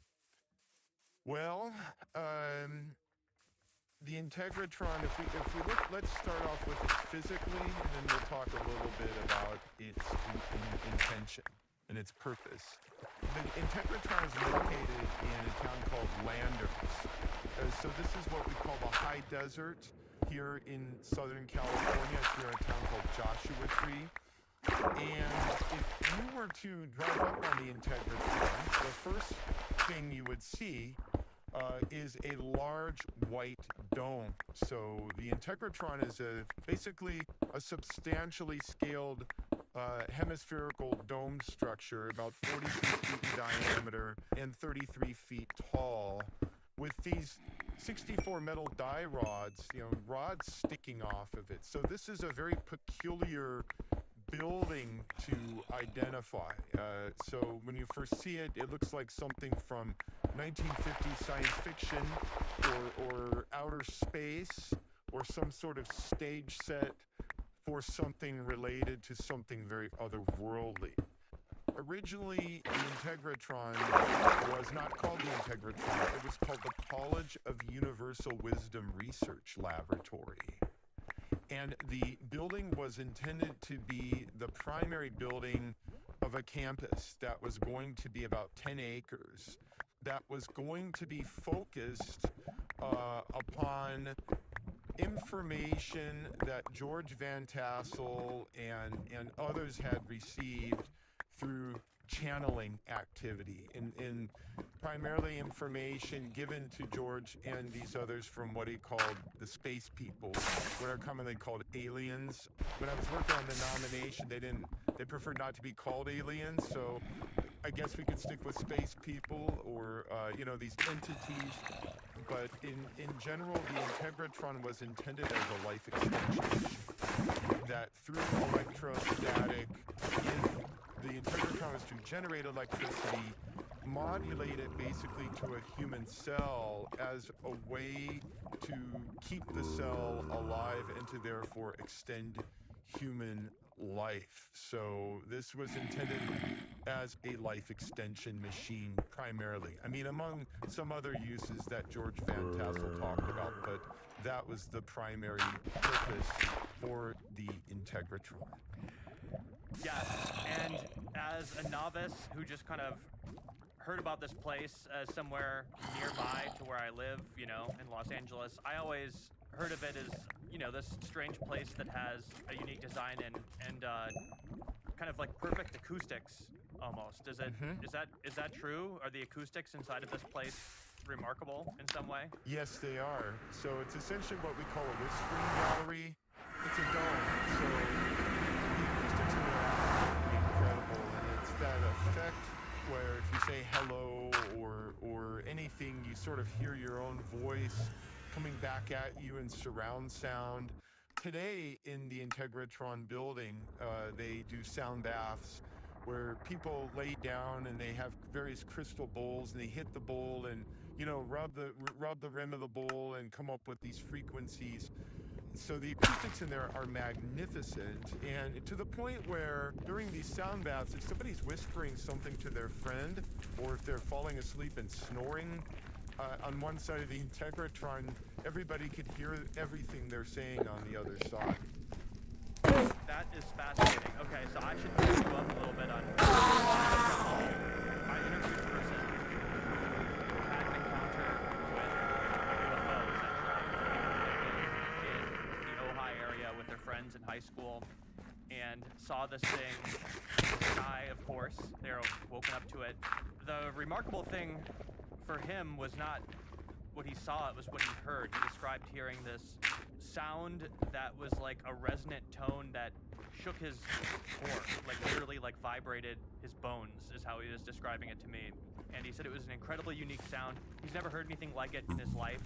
It completely resonated throughout his body. And this was in high school. The experience was weird. It was him and his high school friends. They kind of put it behind them and he didn't think about it for a while until years later when he's an adult and he goes with his girlfriend who booked him a sound bath at the Integratron. He didn't know anything about this place. He just went along with his girlfriend and they do the sound bath, and as these glass bowls are being played in the dome, he said it was the first time he ever heard a sound similar to what this UFO was making, and it gave him like flashbacks essentially. He said it was crazy. It was like the same exact sound and feeling that he experienced when he saw this UFO. And then later learned the history behind the Integratron, which freaked him out even further, that there was this connection to this man built it with instructions from space people, essentially. That's right. Is this unusual for you to hear people having strange alien space people experiences in connection with the Integratron in its current form? I'm not surprised. I don't really talk with a lot of people about their experiences, but I'm not surprised by that. I think being inside that dome is a very special experience for anybody. Now, the thing I want to get to, though, that I think is kind of interesting about this, and I think it will circle back, is George Van Tassel. First of all, the acoustics were never intended to be anything on that floor. That floor was just intended to hold machinery. So, and the building is made entirely out of wood because when George had this contact with this space being named Solganda, that is what Solganda instructed George to do, because there was a concern about metal interfering with some frequencies around the life extension or the healing process. So the funny thing about this, perhaps looking back now, is in George's mind, all of this was just science. There was a spiritual quality to the Integratron. He compared the Integratron to the tabernacle of Moses. But in terms of the experiences that people have in that room now, I think one of the remarkable aspects of the Integratron is how much it has given back to so many people, coupled with the fact that none of that was ever intended. It was really just intended to be a machine. And it wasn't made out of wood to be beautiful. It was made out of wood for a very practical purpose based off teachings given to George by a space being. It's almost like George Van Tassel, with help from Soganda, created something very beautiful and giving to so many people. Yet that wasn't the deliberate or conscious intent. So since it becomes even more pure and beautiful in its own way. You know what I mean? Yes, I think maybe we should take a couple big steps back and start this story at the very beginning so that we can understand who George and eventually Solganda, this being, even is. So, who is George Van Tassel and what led him to eventually building this place in the desert? So George Van Tassel was born in Ohio in 1910. He did not finish high school, but his siblings considered him a super intelligent person, very, very smart. Apparently when he was like 12 or 13, he built a roller coaster off the family farm on it. So he was an engineering. By the time he was around 20, he had a pilot's license. He was very interested in flight. And in his early 20s, he moves to California. He lives with an uncle in Santa Monica. And he's fixing cars in a garage in Santa Monica. Meets this fellow named Frank Kritzer, who was a German, even though, of German descent. Even though apparently he was an American citizen and even born here, I think a lot of people just thought he was German, and I'll get to that. This fellow says, I live deep in the desert. I live at this large boulder, which we know today is a giant rock, aptly enough. And George befriended Frank. Frank would have George out to the boulder. Thought Frank Kritzer had positive energy. And somehow attributed Frank's well-being to living beneath this rock. It's believed to be George would visit him, go out there, hang out with Frank, and that was that for a while. Well, at a certain point, George takes on aerospace. He works for McDonnell Douglas, Aircraft. At this time, Southern California is sort of the world's sort of center for aerospace and high tech. And so George is in the milieu of that. In fact, for a while, George is working directly under Howard Hughes as one of his test flight inspectors. So George has a personal relationship with Howard Hughes, which is going to factor into this too. And yeah, and it still is a bit like that too, like directly north of the Integratron in the desert. Lockheed has the Stoneworks facilities there, and a lot of the other big experimental crafts are being tested out there in the desert, not far away. Absolutely. There's all kinds of that stuff out there. Right after World War II, Southern California was the capital for aerospace manufacturing. I mean, it was I think it was probably the primary generator of the Southern California economy was defense, satellite missiles, and aerospace and all of that. So George is right in the middle of that. During World War II, Frank Kritzer built an antenna on Giant Rock, and the locals, including some of the local sheriffs, accuse him of being a spy. And they're getting really suspicious of him because here's this German living deep in the desert with an antenna on his boulder.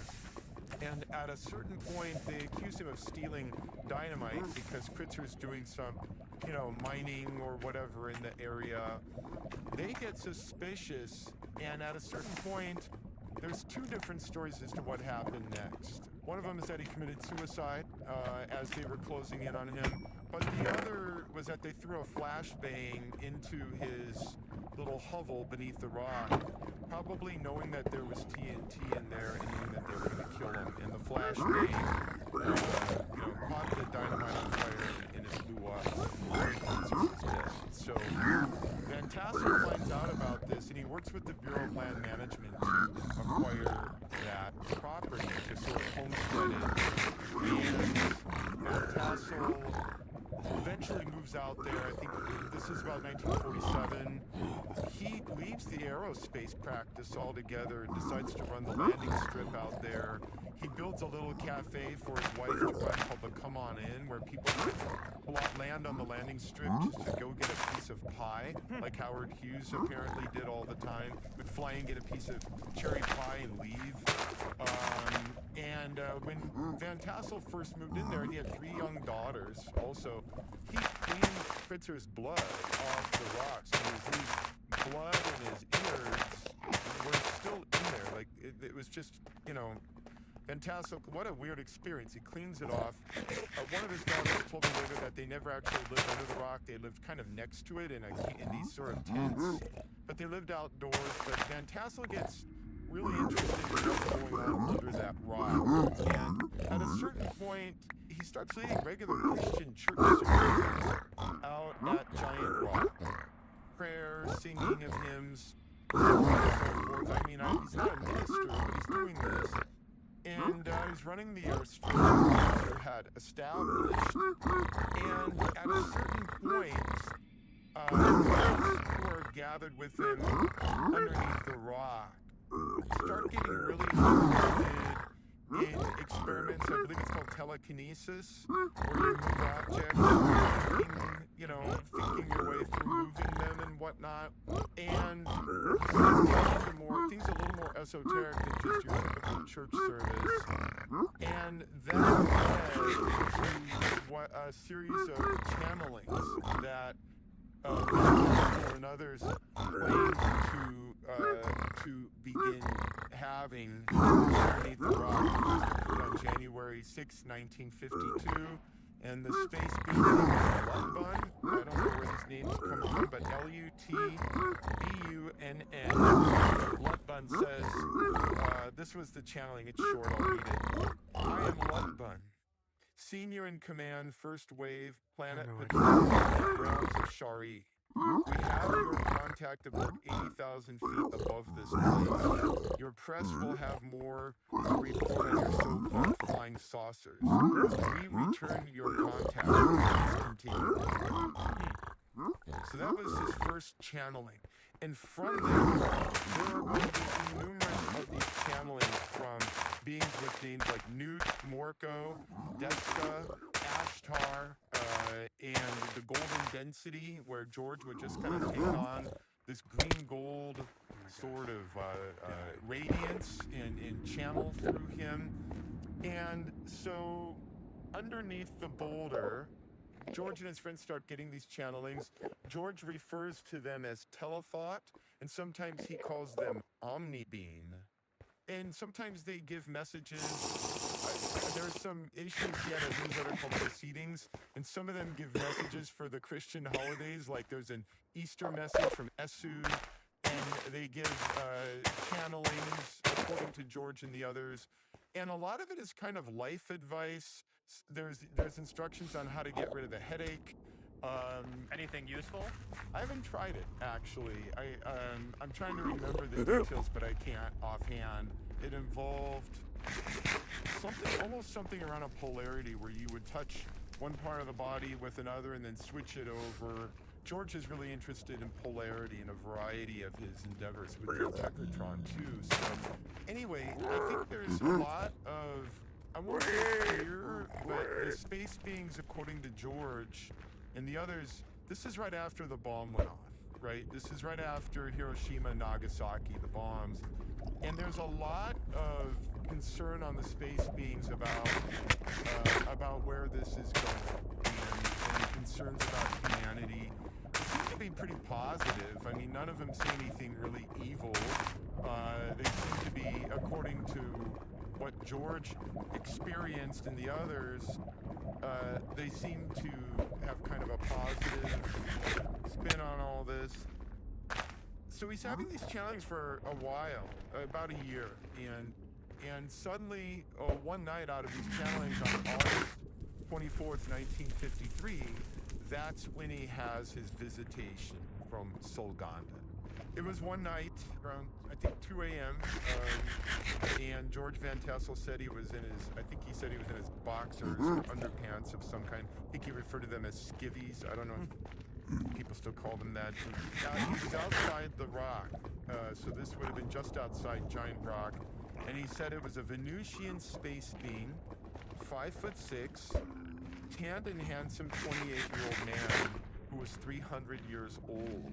He was wearing a one-piece gray suit like a sweatsuit with no buttons or pockets. So he remembers all these details. And the being said, I am Solganda, and I would be pleased to show you my craft.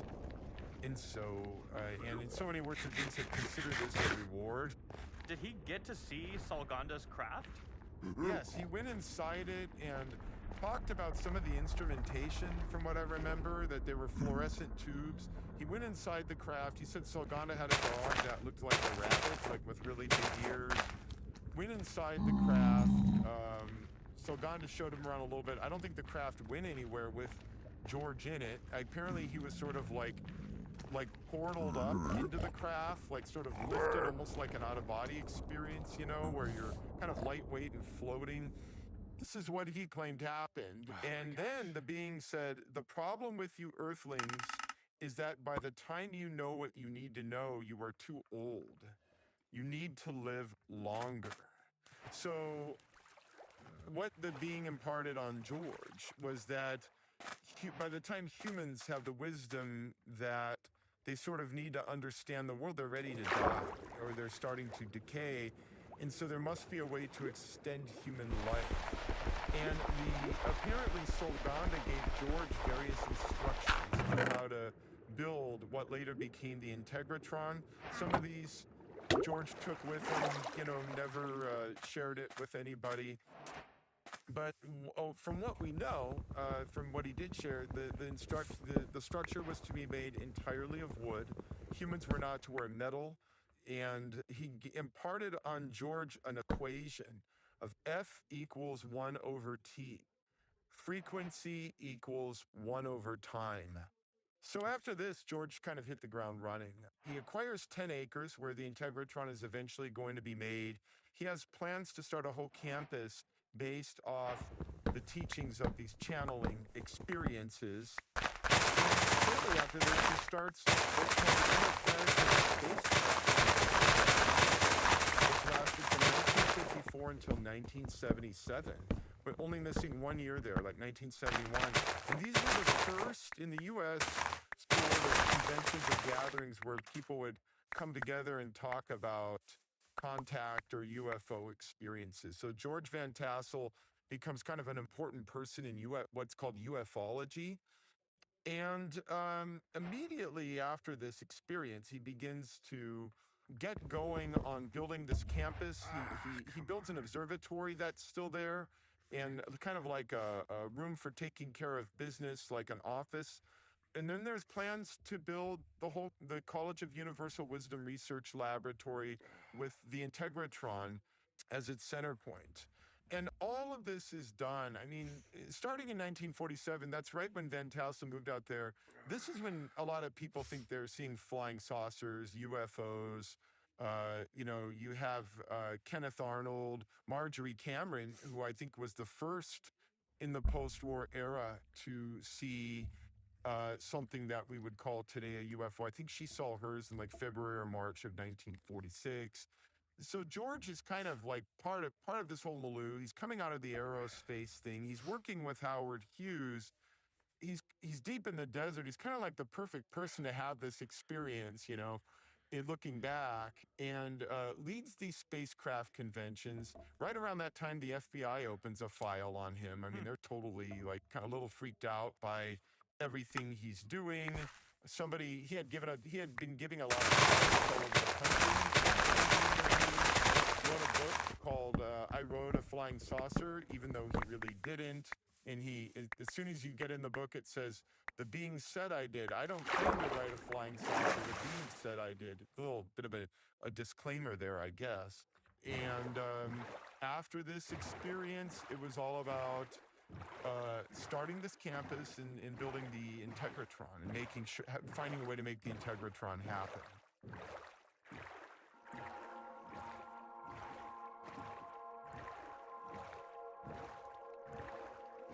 All right.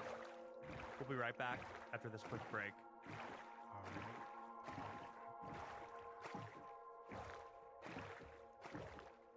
Freaking kill my coffee.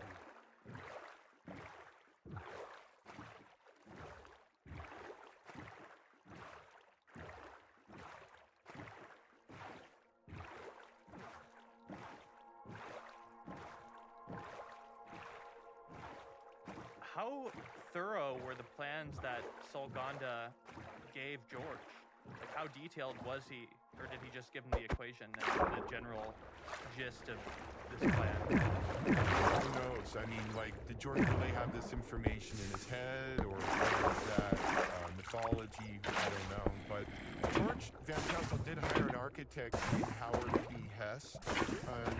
Because of George's background with aerospace, I'm guessing, and because of how similar the Integratron is to an aircraft fuselage, I'm guessing that George already knew a lot of this information. Whether it was 780 or not, George was around.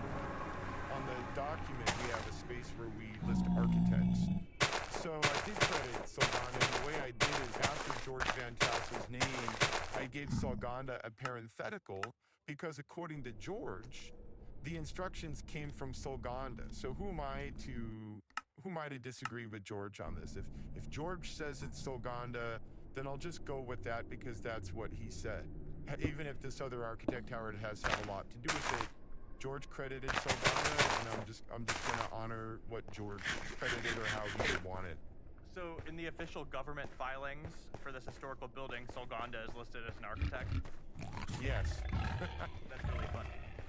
So George has this experience, gets 10 acres of land near Giant Rock, which is where the Integratron is eventually built, and starts the Interplanetary Spacecraft Convention, starts writing books, starts doing television interviews. He had already, before the visitation from Solganda, he had already been having omnibeam and telethought experiences and channelings and recording them. So I feel like the Solganda visit is kind of the culmination. But then from there, he has to build this. So he starts a magazine called Proceedings, which he published more or less quarterly, and it prints a lot of the channelings from various space beings and talks about the progress of building the campus, the need for funds, how far along they are, and what his plans are.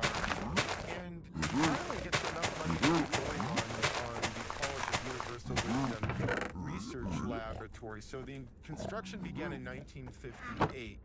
So that's, about 5 years after his visitation. And the dome was completed by 1960. But in 1958, right after he started, the early proceedings, newsletters mentioned that they're running short. You know, they need more money. And suddenly, on May 4th, 1959, he gets a donation of $40,000 to finish. It's an anonymous donation of $40,000, which is about $436,000 today. It's an anonymous donation that allows him to finish the Integratron. Nobody knows who did it, but in the mid-70s, whatever it was when Howard Hughes died, George Van Tassel ran a very nice homage to Howard Hughes in one of the issues of Proceedings from the 70s, saying he was more generous than anybody will ever. In all likelihood, because George was friends with Howard Hughes, we know they got along.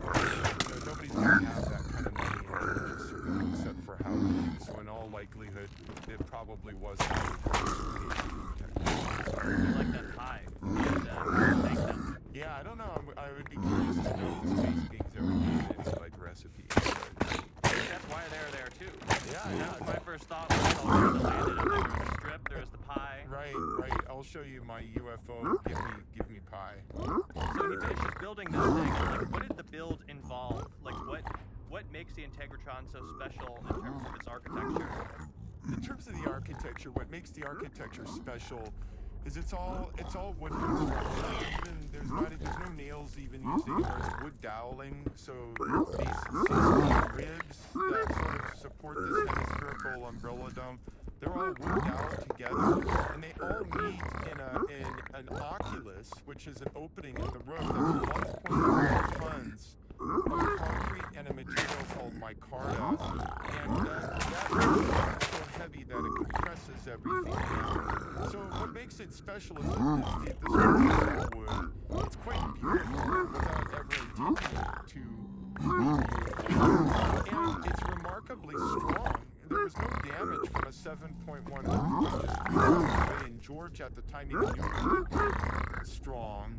And on top of it, what makes it special is acoustically it's quite magical. Even though, again, that's a byproduct of everything else. The Integratron was intended to be a suspension machine based off a variety of studies, papers, information out there at the time about electricity, and the possibility that if a human cell can receive a certain amount of electricity at a certain frequency, that would regenerate the human cell and therefore extend human life. So the way the Integratron was to function, people walk in, there's one door, I think it's facing south. People walk in, they are turned counterclockwise, and as they walked counterclockwise, they were going to be recipients of a generous amount of electricity that would be regulated to the human cell through equipment that George operated in a control facility outside of the dome itself. And the belief was that if people undertook this walk, they weren't supposed to burn metal. If they undertook this walk and were the recipients of this electrical charge, not to mention the billions of negative ions that the Integratron was intended to generate, that this could possibly be a means of life extension. So part of the way that the electricity was to be generated was on the outside of the building. Originally, George Van Tassel had what's called a Wimshurst apparatus. That's what he proposed. It's a way to generate electrostatic energy. There's 64 of these metal rods protruding out. He was able to flip the switch and to turn those rods on, and they were to spin really fast, generate electrical energy that foam and some other aspects of the Integratron would collect and redistribute back inside the dome in a way that was be safe and appropriate to regulating it toward the cells of the humans that were to walk there. And George had a very strong belief in this because he believed very strongly in the connection between humans and electricity. In fact, there's a quote from George that we are electrical creatures using a biochemical body to exist in an electrochemical environment. He even saw spirit as electricity. So for him, there was a sort of a scientific logic to a lot of this. He's coming at this as an engineer, as an aerospace guy, but he's tapping into some very interesting territories by connecting electricity with spirituality, and he's also turning to electricity to extend human life. And that was the purpose of the Integratron, its primary purpose. By the way, it's called the Integratron for the ability of electricity to integrate with the human cell. So it's about integration between electricity and biology. That's where the name Integratron comes from. Huh. That is wild. He got pretty far in building this thing. Was it ever completed to the point where somebody could test this out? No. So in the later issues of Proceedings magazine, he sort of comes up with this sort of like percentage, and they're quite funny if you read them month to month. It's like, we are 79% there, we are 81% there, we are 88% there, we're almost there. And my understanding is it was never fully completed in George's lifetime, and he died in 1978 of a heart attack. And there's some thoughts around his death. A lot of people found it quite suspicious. They said he was in really good health, but heart attacks happen. I have sometimes wondered if the Integratron got far enough to where he was trying it on himself, some aspects of this, and that may have caused a problem, because if you zap a body with a lot of electricity, I think that's going to cause something to go wrong with your heart. Yeah. You know what I mean? Yeah. And I don't know. I mean, there's a lot of issues left to be resolved with what he was proposing. He didn't die on site, though. He died in Orange County, visiting some friends and getting a publication done. But he was only in his 60s. He lived a very interesting life. I mean, he left the aerospace industry at age 37 and just lived out the rest of his years out there doing this. He was 68 or 67 when he passed away. A very, a weirdly full life, if you will. But as far as I know, it never got to the point where it was operational. I know that there are some people out there that said, oh, we got to get it running. They're just interested in getting this thing going. Which all the machinery's gone now. Right after George died, a lot of the machinery disappeared. I've heard different stories that the government came and took it, or maybe it just got cleared off the site some other way. I don't know, but I also heard from a lot of folks about, some other thoughts or theories about what happened to the machinery. The FBI come and take it. The FBI file on George, by the way, closed. It was signed by J. Edgar Hoover, which is interesting, but it closed by the late 60s. I think it was 69. They weren't too worried about him after a while. They just basically said, he's harmless, he's just eccentric, doing his own things different, and they let it go. And, at this time, especially to go back to something I mentioned earlier, because Southern California was sort of the center point of aerospace and high tech for the world at that time, and it had a lot of open space. You probably are going to see a lot of things in the air at that time that the military doesn't know about. So they probably are seeing things that are different and distinctive, and the government's not going to want to talk about it. If it's a military craft, they're just going to want to say, yeah, don't look at it, or that's not what you think, or whatever. A lot of the channelings that George experienced, a lot of information about the dangers of the nuclear situation and concerns about what humans are going through. And so that, coupled with just how intense the bomb was, and the technology led to with the bomb, I think sort of led to this, I don't know how much you want to call it sublimation or what, but a lot of energy toward these feelings or experiences, in their words, of being channeled or... That's really fascinating. I mean, on one hand, a person could hear a story like that and think, oh yeah, everybody's afraid of a nuclear bomb. This is like the fear on everybody's minds. Of course, they are imagining things like that. But on the other hand, there is a increased amount of activity around nuclear sites, they say. There's a lot of people who think that there might be some advanced life forms just kind of watching us to make sure we don't develop the technology to blow ourselves up or blow up the rest of the galaxy. Wow, well that would be nice if somebody's sure we don't. I mean, that's a nice thought, So what ended up happening to the Integratron after George died? I mean, I know it's still around now. What happened to it? I'm just impressed that it survived this long. There's a couple things that happened. Right after George died, he had a wife named Doris. And there was a man who sort of, in a sneaky way, ended up with the deed to the property and kind of having it sign the property over to him in a way that she may not have intended. And his plan was to turn it into a gay nightclub called the Lavender Disco. It's in the middle of nowhere. What year was that? 78, 79. That is really cool. This is like Yeah. several hours drive into the desert, and if you were were to drive there from Los Angeles, you would pass Palm Springs, which is a very popular and thriving gay community with many nightclubs.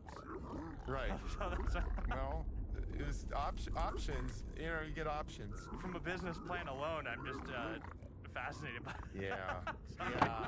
So that was the plan. Okay. So, Okay. uh, and that didn't happen. For a while, there was a couple that owned it. I think they wanted to. They were either friends with George or sort of true believers in the Integratron, and everybody was running a gang. And it kind of just sat there. It was maintained good enough. I think it had some problems. It was getting, you know, there was never a lot of money around it for like the 20 years that it kind of sat there. I actually first came across it in 1997, before it sort of took on the new life that it has now. I was there with my friend Godfrey, who was one of the fellows if you've ever heard about that, this telephone booth that was built near an off-ramp called CIMA, C-I-M-A, and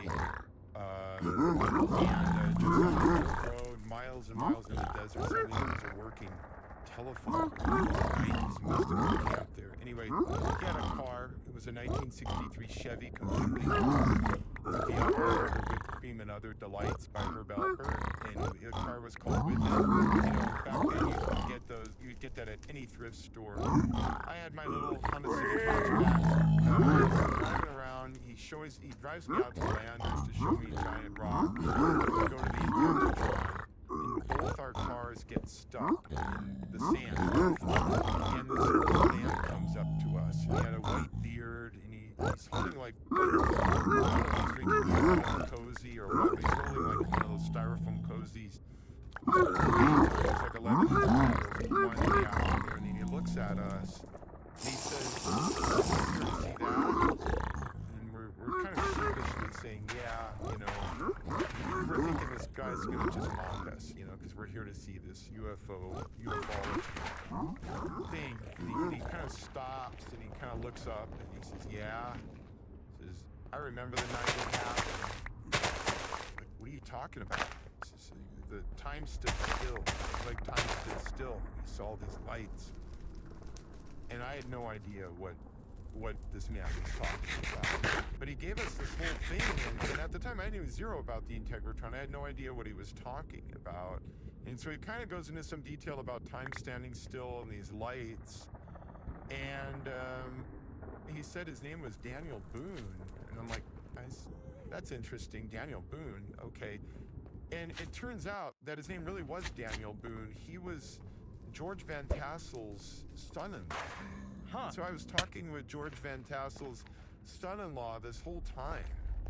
And I had no idea. I had no idea who George Van Tassel was. I had no idea this Daniel Boone. I mean, I remember telling him my name's Daniel, too. I mean, what do you say in that situation? He pulled both our cars out with his truck, and we were on our way, and I didn't know until years later that was George Van Tassel's son-in-law.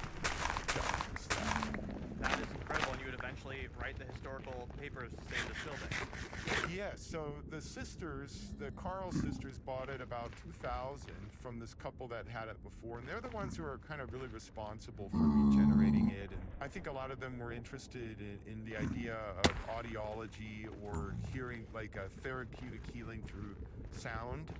And they had realizing how amazing the acoustics are on that upper level, which again was never intended to even have anybody in it. It was never intended to have anything in it but machinery. Van Tassel ended up making something so beautiful and so magical for so many people, but that is totally peripheral to what he intended. So it's funny how life works out. I mean, the Integratron itself now has an extended life, if you will. It's the Integratron that lives on in this sort of beautiful new afterlife form. That is so fascinating. You know what I mean? Yeah. It's gorgeous. It was not a form that it was ever intended. It took on this beauty in the next life that nobody at the time could have ever predicted. So the Integratron itself is what got extended life through these sisters, and they're very good about preserving the building, and they're the ones who hired me. And everybody understood how distinctive this was, and that it spoke to a very unique chapter in ufology, and that Southern California after World War II especially had a sort of lineage with ufology. Carl Jung, he called Southern California classic saucer country. I mean, yeah, and the building really does look like a classic flying saucer when you look at it. This is, especially with those poles, it does look like a machine. I guess one of my last questions, Daniel, you're a very technical guy. You got hired to do this as a job, a very unusual one, but as a job. After learning about George and Solganda and all of those, like, what do you make of all of this? What do you make of the supernatural side of this unique building? I think that, well, you mean on a personal level? Yeah, on a personal level. Oh, man. Well, I think I try to look at these things very clear-eyed. As a historian, I need to. That's important for me to do. And so everything I've just told you is basically what George stated in his words. And I have no right to disagree with him on anything that he claims to have been an experience of his, which is part of the reason why I gave Solganda a parenthetical in nomination. The way I see the potential for other life to be out there, I guess there must be something out there that equivocates to consciousness. I would like to think that there are all kinds of things insofar as they have an energy, that perhaps there is some form of life to them, that we're on a living planet, and we're part of a living universe in ways that we may not be able to possibly even perceive yet. And as we do, perhaps that becomes more what we equivocate to consciousness as humans. Maybe we could understand that if somebody one day builds some sort of machine that could extend our lives. Yeah, well, we know that at least one person's tried. Daniel, thank you so much for your time and telling me this amazing story of George Van Tassel and the Integratron. This is really fascinating. I've always wanted to know more about this place, and especially in relation to the story that made me start researching it in the first place. Yeah, well, it's a very interesting property, and I hope you can start learning more about it. Thank you so much.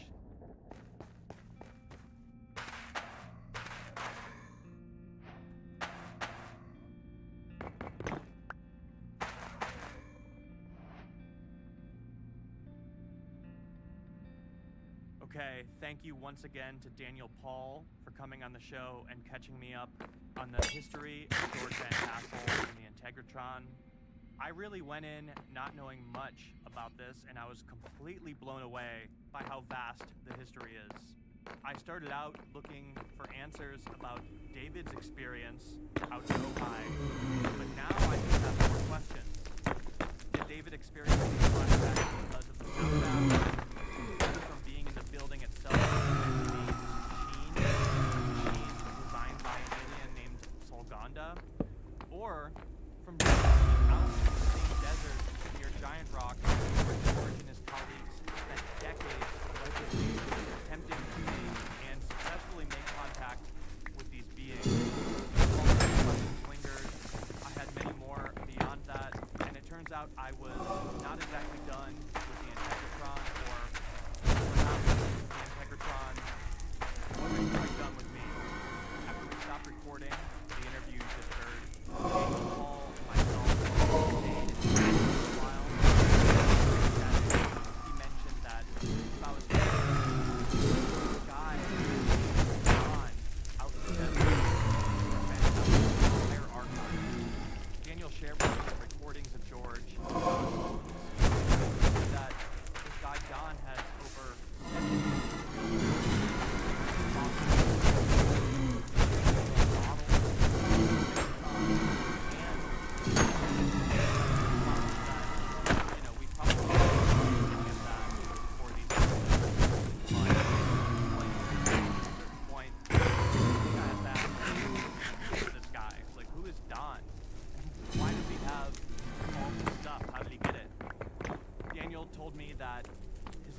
construction worker that lives out in the desert, very close to giant rock.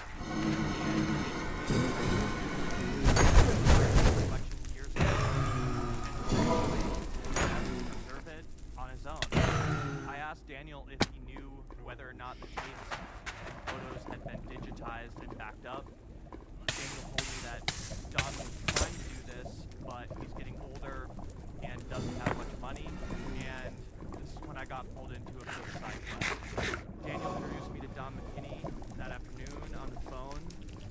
I spoke to Don about his huge collection of George's stuff. He told me that he had been trying to digitize it over the years, but it's been hard. There are so many tapes. He had a nephew that was helping him out at one point, but the nephew has moved away. He also told me that the hard drive on his computer was getting full. He had to work with that. A bunch of I was like, hey Don, I make this show called Otherworld, and I have two guys that are video and are really good at audio. Maybe I can ask them if they want to come out there with me, and we can try to help you out with preserving some of this stuff. Suddenly, Theo and Theo say where they live, and all three of us were driving out to the desert to meet Don McKinney and spend the week helping him digitize giant archive of Van Tassel's writings, and much more.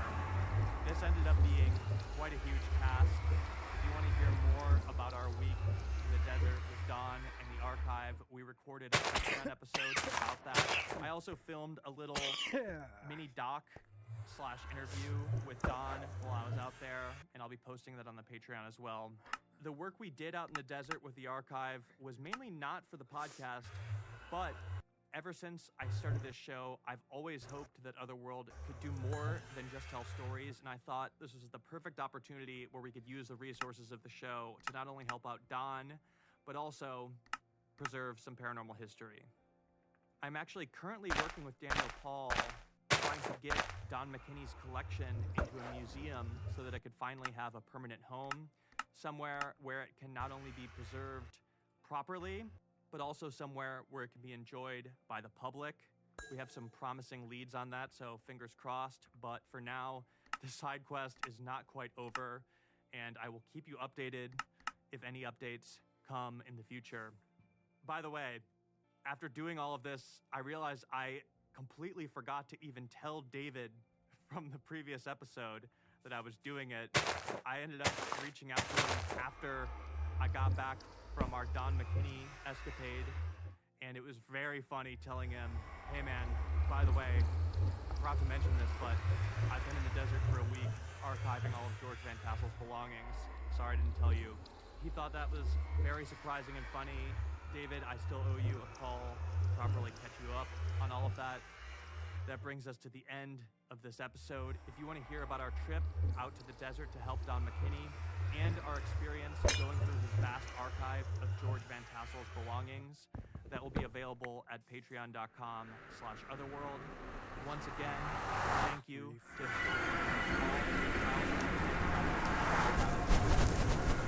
recordings of George Van Tassel in this episode. This has been episode 123, and you've been listening to Otherworld. Otherworld is executive produced and hosted by myself, Jack Wagner. Our theme song is by Cobraman. The soundtrack of this episode is by North Americans. This episode was edited by Theo Krantz and engineered by Theo Schaefer. Our associate producers are Nikki Delgado and Haley Pearson. Our artwork is by Cul-de-sac Studios. If you want to hear bonus episodes of Otherworld, you can become a patron at patreon.com/otherworld. Please show us your support by subscribing, leaving a 5-star review, and telling your friends about the show. Our social media is @OtherworldPod. Thank you to the team at Odyssey: Leo Reese-Dennis, Rob Morandi, Eric Donnelly, Maura Curran, Kate Rose, Colin Gaynor, Michael LeVay, Josephina Francis, and Hillary Schuff. Follow and listen to Otherworld now for free on the Odyssey app or wherever you get your podcasts. And finally, if you or someone you know has experienced something paranormal, supernatural, or unexplained, you can send us your story at stories@otherworldpod.com.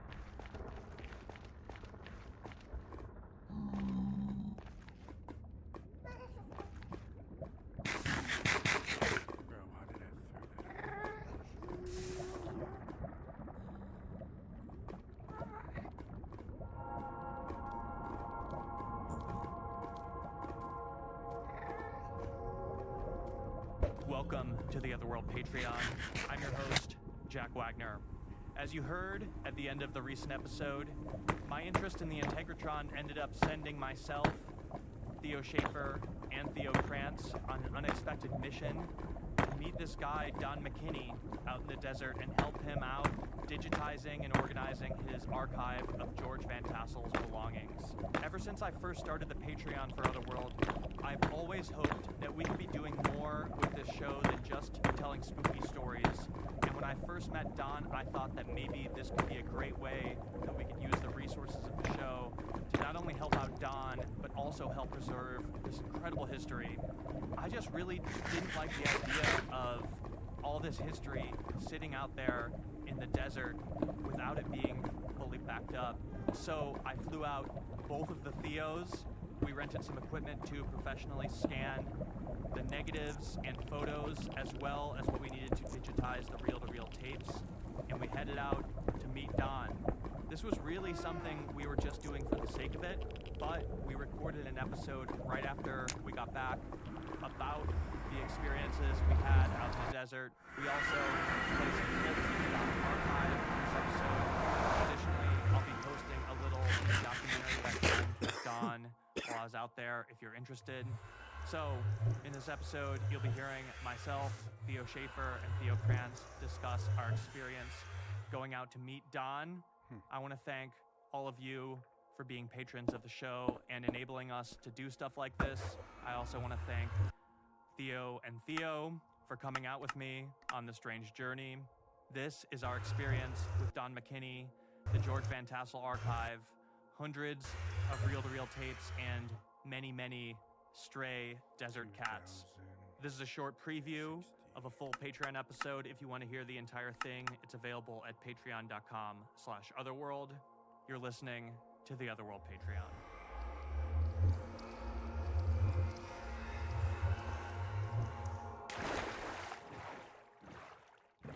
By the way, I should just say right away, Don is awesome. First reaction is that Don is super sick. I love meeting a true eccentric. Yeah. Like a real eccentric guy, and he definitely is. He took us around his house. He has many crafts and hobbies that he participates in, and it's very evident in the home. His house is decorated with really ornate woodwork that I think he did, and also leather work. He does both of those, kind of carving Celtic designs into leather work, belts, things like that. But he has ceiling support beams that he carved in his home. Yeah. It did look like a boat to some extent. And then his wife Dale, who you will eventually meet in the recording, is this amazing painter, but also into spooky stuff. She showed us a photo of a leprechaun. She took, I think, There's a painting. a painting of a photo of a leprechaun. Yeah. And she got really excited when we mentioned Eddie. Oh yeah, she knew who Eddie Lenihan was. Yeah. My name dropped Eddie Lenihan on her, and I think I earned a lot of respect in that moment, which was really cool to be able to name drop Eddie Lenihan. Yeah. Yeah, Dale was great. Don's memory is not super strong. All the things that Don couldn't remember, she would remember. So anyway, we recorded most of our interaction there. Go ahead and listen to that right now. This is us pulling up to the house and meeting Don for the very first time. Hey, how's it going?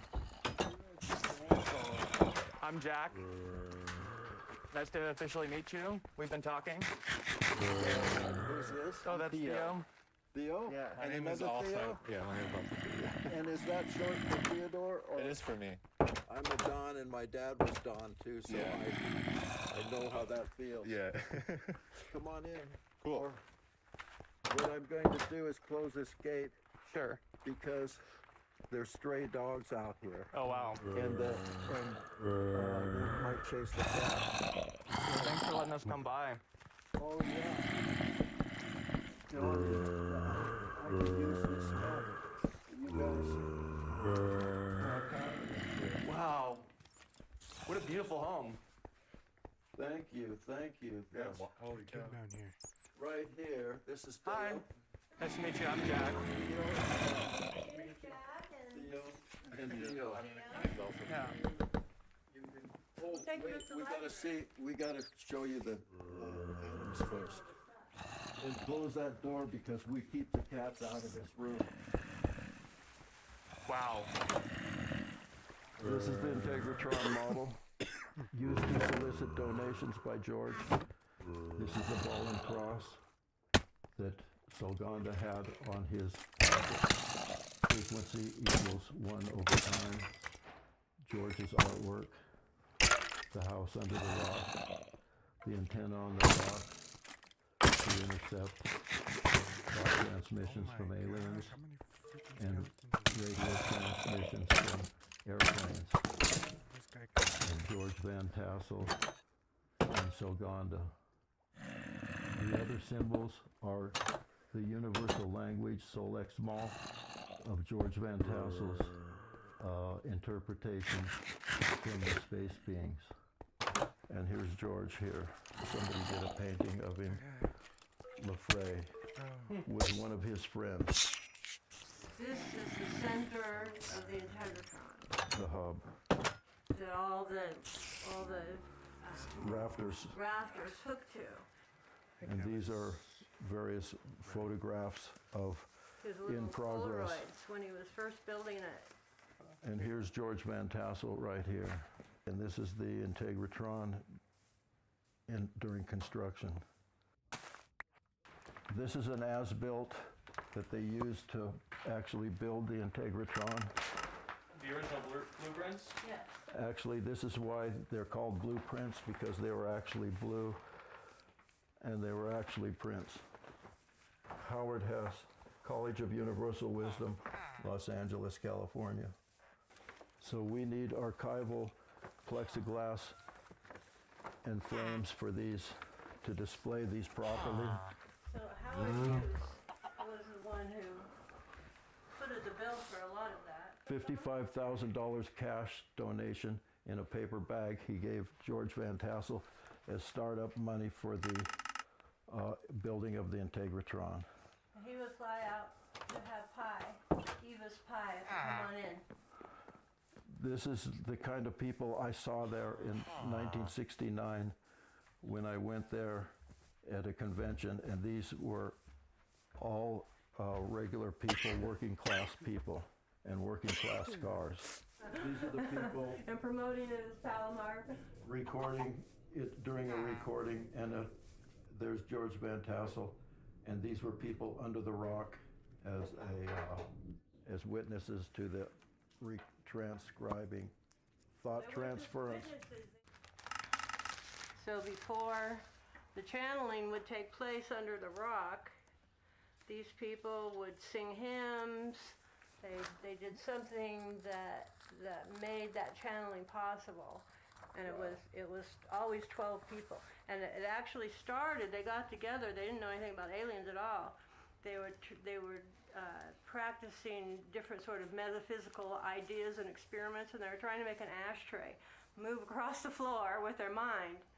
And the alien being under the rock, I guess the UFO people thought, okay, oh my gosh, look at all these this people lava. are ready.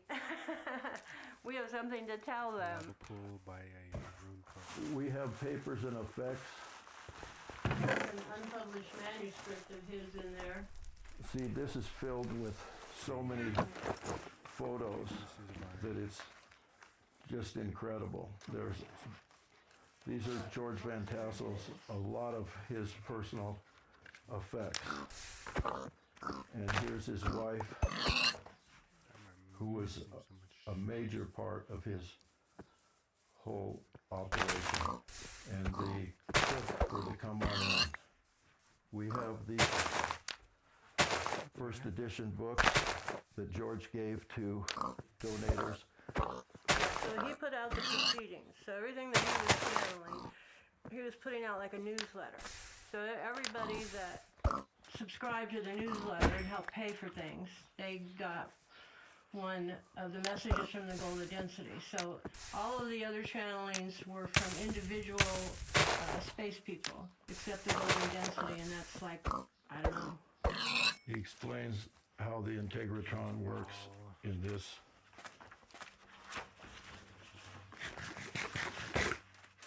proceedings, and he kept a newsletter going for how many years, Dale? Oh, there's the Solex Mall. See? Solex Mall. I didn't know it had it in here. So we have the little slips of the original channeled, the date on it and everything. It was like January 1952 or something, where he channeled that language. George said, if you don't believe in UFOs, come with me and I'll go with you on a hot rock hurtling around the sun with enough air to breathe and food to eat and sustain us life, and I'll bring you right back here in 1 year, exactly 1 year from today. And the moral of the story is, we are on a hot rock. We're hurtling around the sun. If you believe the official narrative, each one of us are space creatures. You should show them how many tapes there are.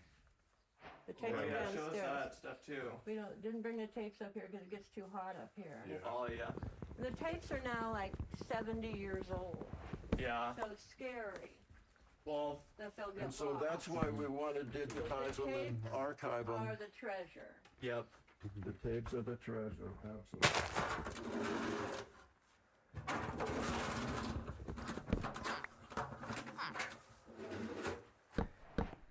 There are so many. Over 75, and voices, recordings on each side of each tape. These two. We have these out to show you guys that we normally have them in a room-controlled temperature archival vault room. The moon people. It's crazy. How has this been as a project? Has it been an overwhelming task trying to keep this stuff? Overwhelming. Even when there was 100-foot flames on these very mountains nearby, Dale and George Riddle was forced to evacuate the house, and they took in George's RV that he lived in here then, the last CEO of the College of Universal Wisdom. They just took their... Took this. It's all we could get out. Left all my artwork behind. And she has 300 or 400. She has 300 or 400 fine art paintings, and that are here in the house. And she left them behind. And I was doing a pool deck work for a hotel in La Mirada, called home, and just got a dial tone. And so I was fearful. So the next day I finished the job. I worked so hard that the people said they'd never seen anybody work so hard. Come home. See if his house burned down. Before cell phones, we didn't have a cell phone. George didn't have a cell phone. So you had no idea what was going on. We saved it all. So that's how important it was to her and me too. That's why we keep it all together in one place, and so we can evacuate if we have to. All right, that brings us to the end of this preview. If you want to hear the full episode about our adventure into the desert and the ongoing mission to help Don and Dale McKinney preserve their archive, the episode is out now on Patreon. I also filmed a short little documentary of Don giving a tour of his collection and his house. That is also available on Patreon right now. I also want to give a major thank you to our patrons for enabling us to do this type of thing. I've always wanted to do more with Otherworld than just tell spooky stories, and I'm really so happy that we can use the resources of the show to help preserve this huge chunk of history like we're doing. So thank you to all the patrons who contribute to the show. If you want to show us your support as well, you could join at patreon.com/otherworld. I'm going to play you out with a song that we found on one of the tapes. Don's archive is really so huge, we're just barely scratching the surface of it still. But this recording is apparently a composition written by George Van Tassel and performed by a full band led by Arthur Mancini. I also found the original sheet music that was written by George. The song is called There I Am. Once again, patreon.com/otherworld. I'll be keeping everyone posted as we get updates on this ongoing project.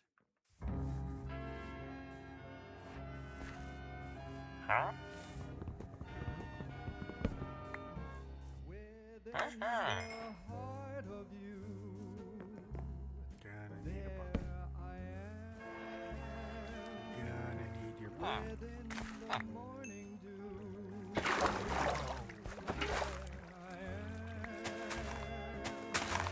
within the stars above, within the arms of love, within the coo of every dove, there I am.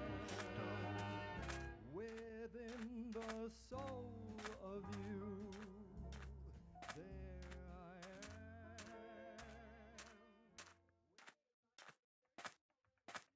Just standing there. There was this humanoid figure that was probably between like 6'3" and 6'5". It was taller than my boyfriend at the time, who was 6'1", but it wasn't towering. It was just like very tall, slender, and it seemed like fleshy, but it wasn't. It was like drained of color almost. So it was sort of like grayish brown, and its proportions were just completely off. It was standing straight. It wasn't hunched over, but standing straight, its arms were nearly to its knees, or where its knees would have been. There was no hair anywhere on it. It was just sort of like if you like made a stick figure with long arms into CGI and put flesh on it. It felt more like a masculine figure, but it didn't have much distinguishable male or female features. I couldn't really make out any facial features. I don't want to say it didn't have a face. That I feel like did get kind of lost in the distance because of the time of day, but I didn't see shadows of facial features, but I could tell that it was facing us. Its head was relatively small compared to its body. Not tiny, but it just kind of looked like a normal-sized head on a larger body. I would say its torso was a little bit longer than that of a tall man. Its shoulders were sort of narrow, and it seemed like its arms sort of protruded out from it more, like it had a longer elbow to fingertip ratio. It was slender, but not like bony or like skinny. I don't know, it was hard to make out like the joints on it. Even the way it moved, it just kind of swayed. It was very elastic looking, I guess, almost. When I first laid eyes on it, it was like almost indescribable, the feelings and the way it felt to see that thing standing there.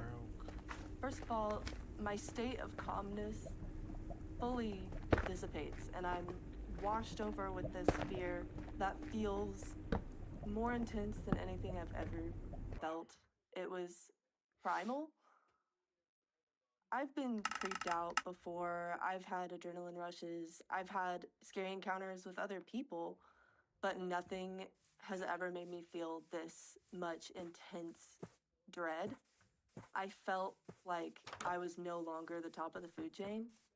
It felt like I was being hunted nearly. It was just like, I'm prey now. That's what went through my head. It's just I'm prey. Aside from the proportions of it being wrong and it just looking completely out of place against the surroundings, the energy that I felt, like the shift in the air, was so unnatural it was like nothing I've ever felt before. And I think that's sort of what also solidified to me that this was not just a deformed person on the trail. It almost felt like it was like in my head now.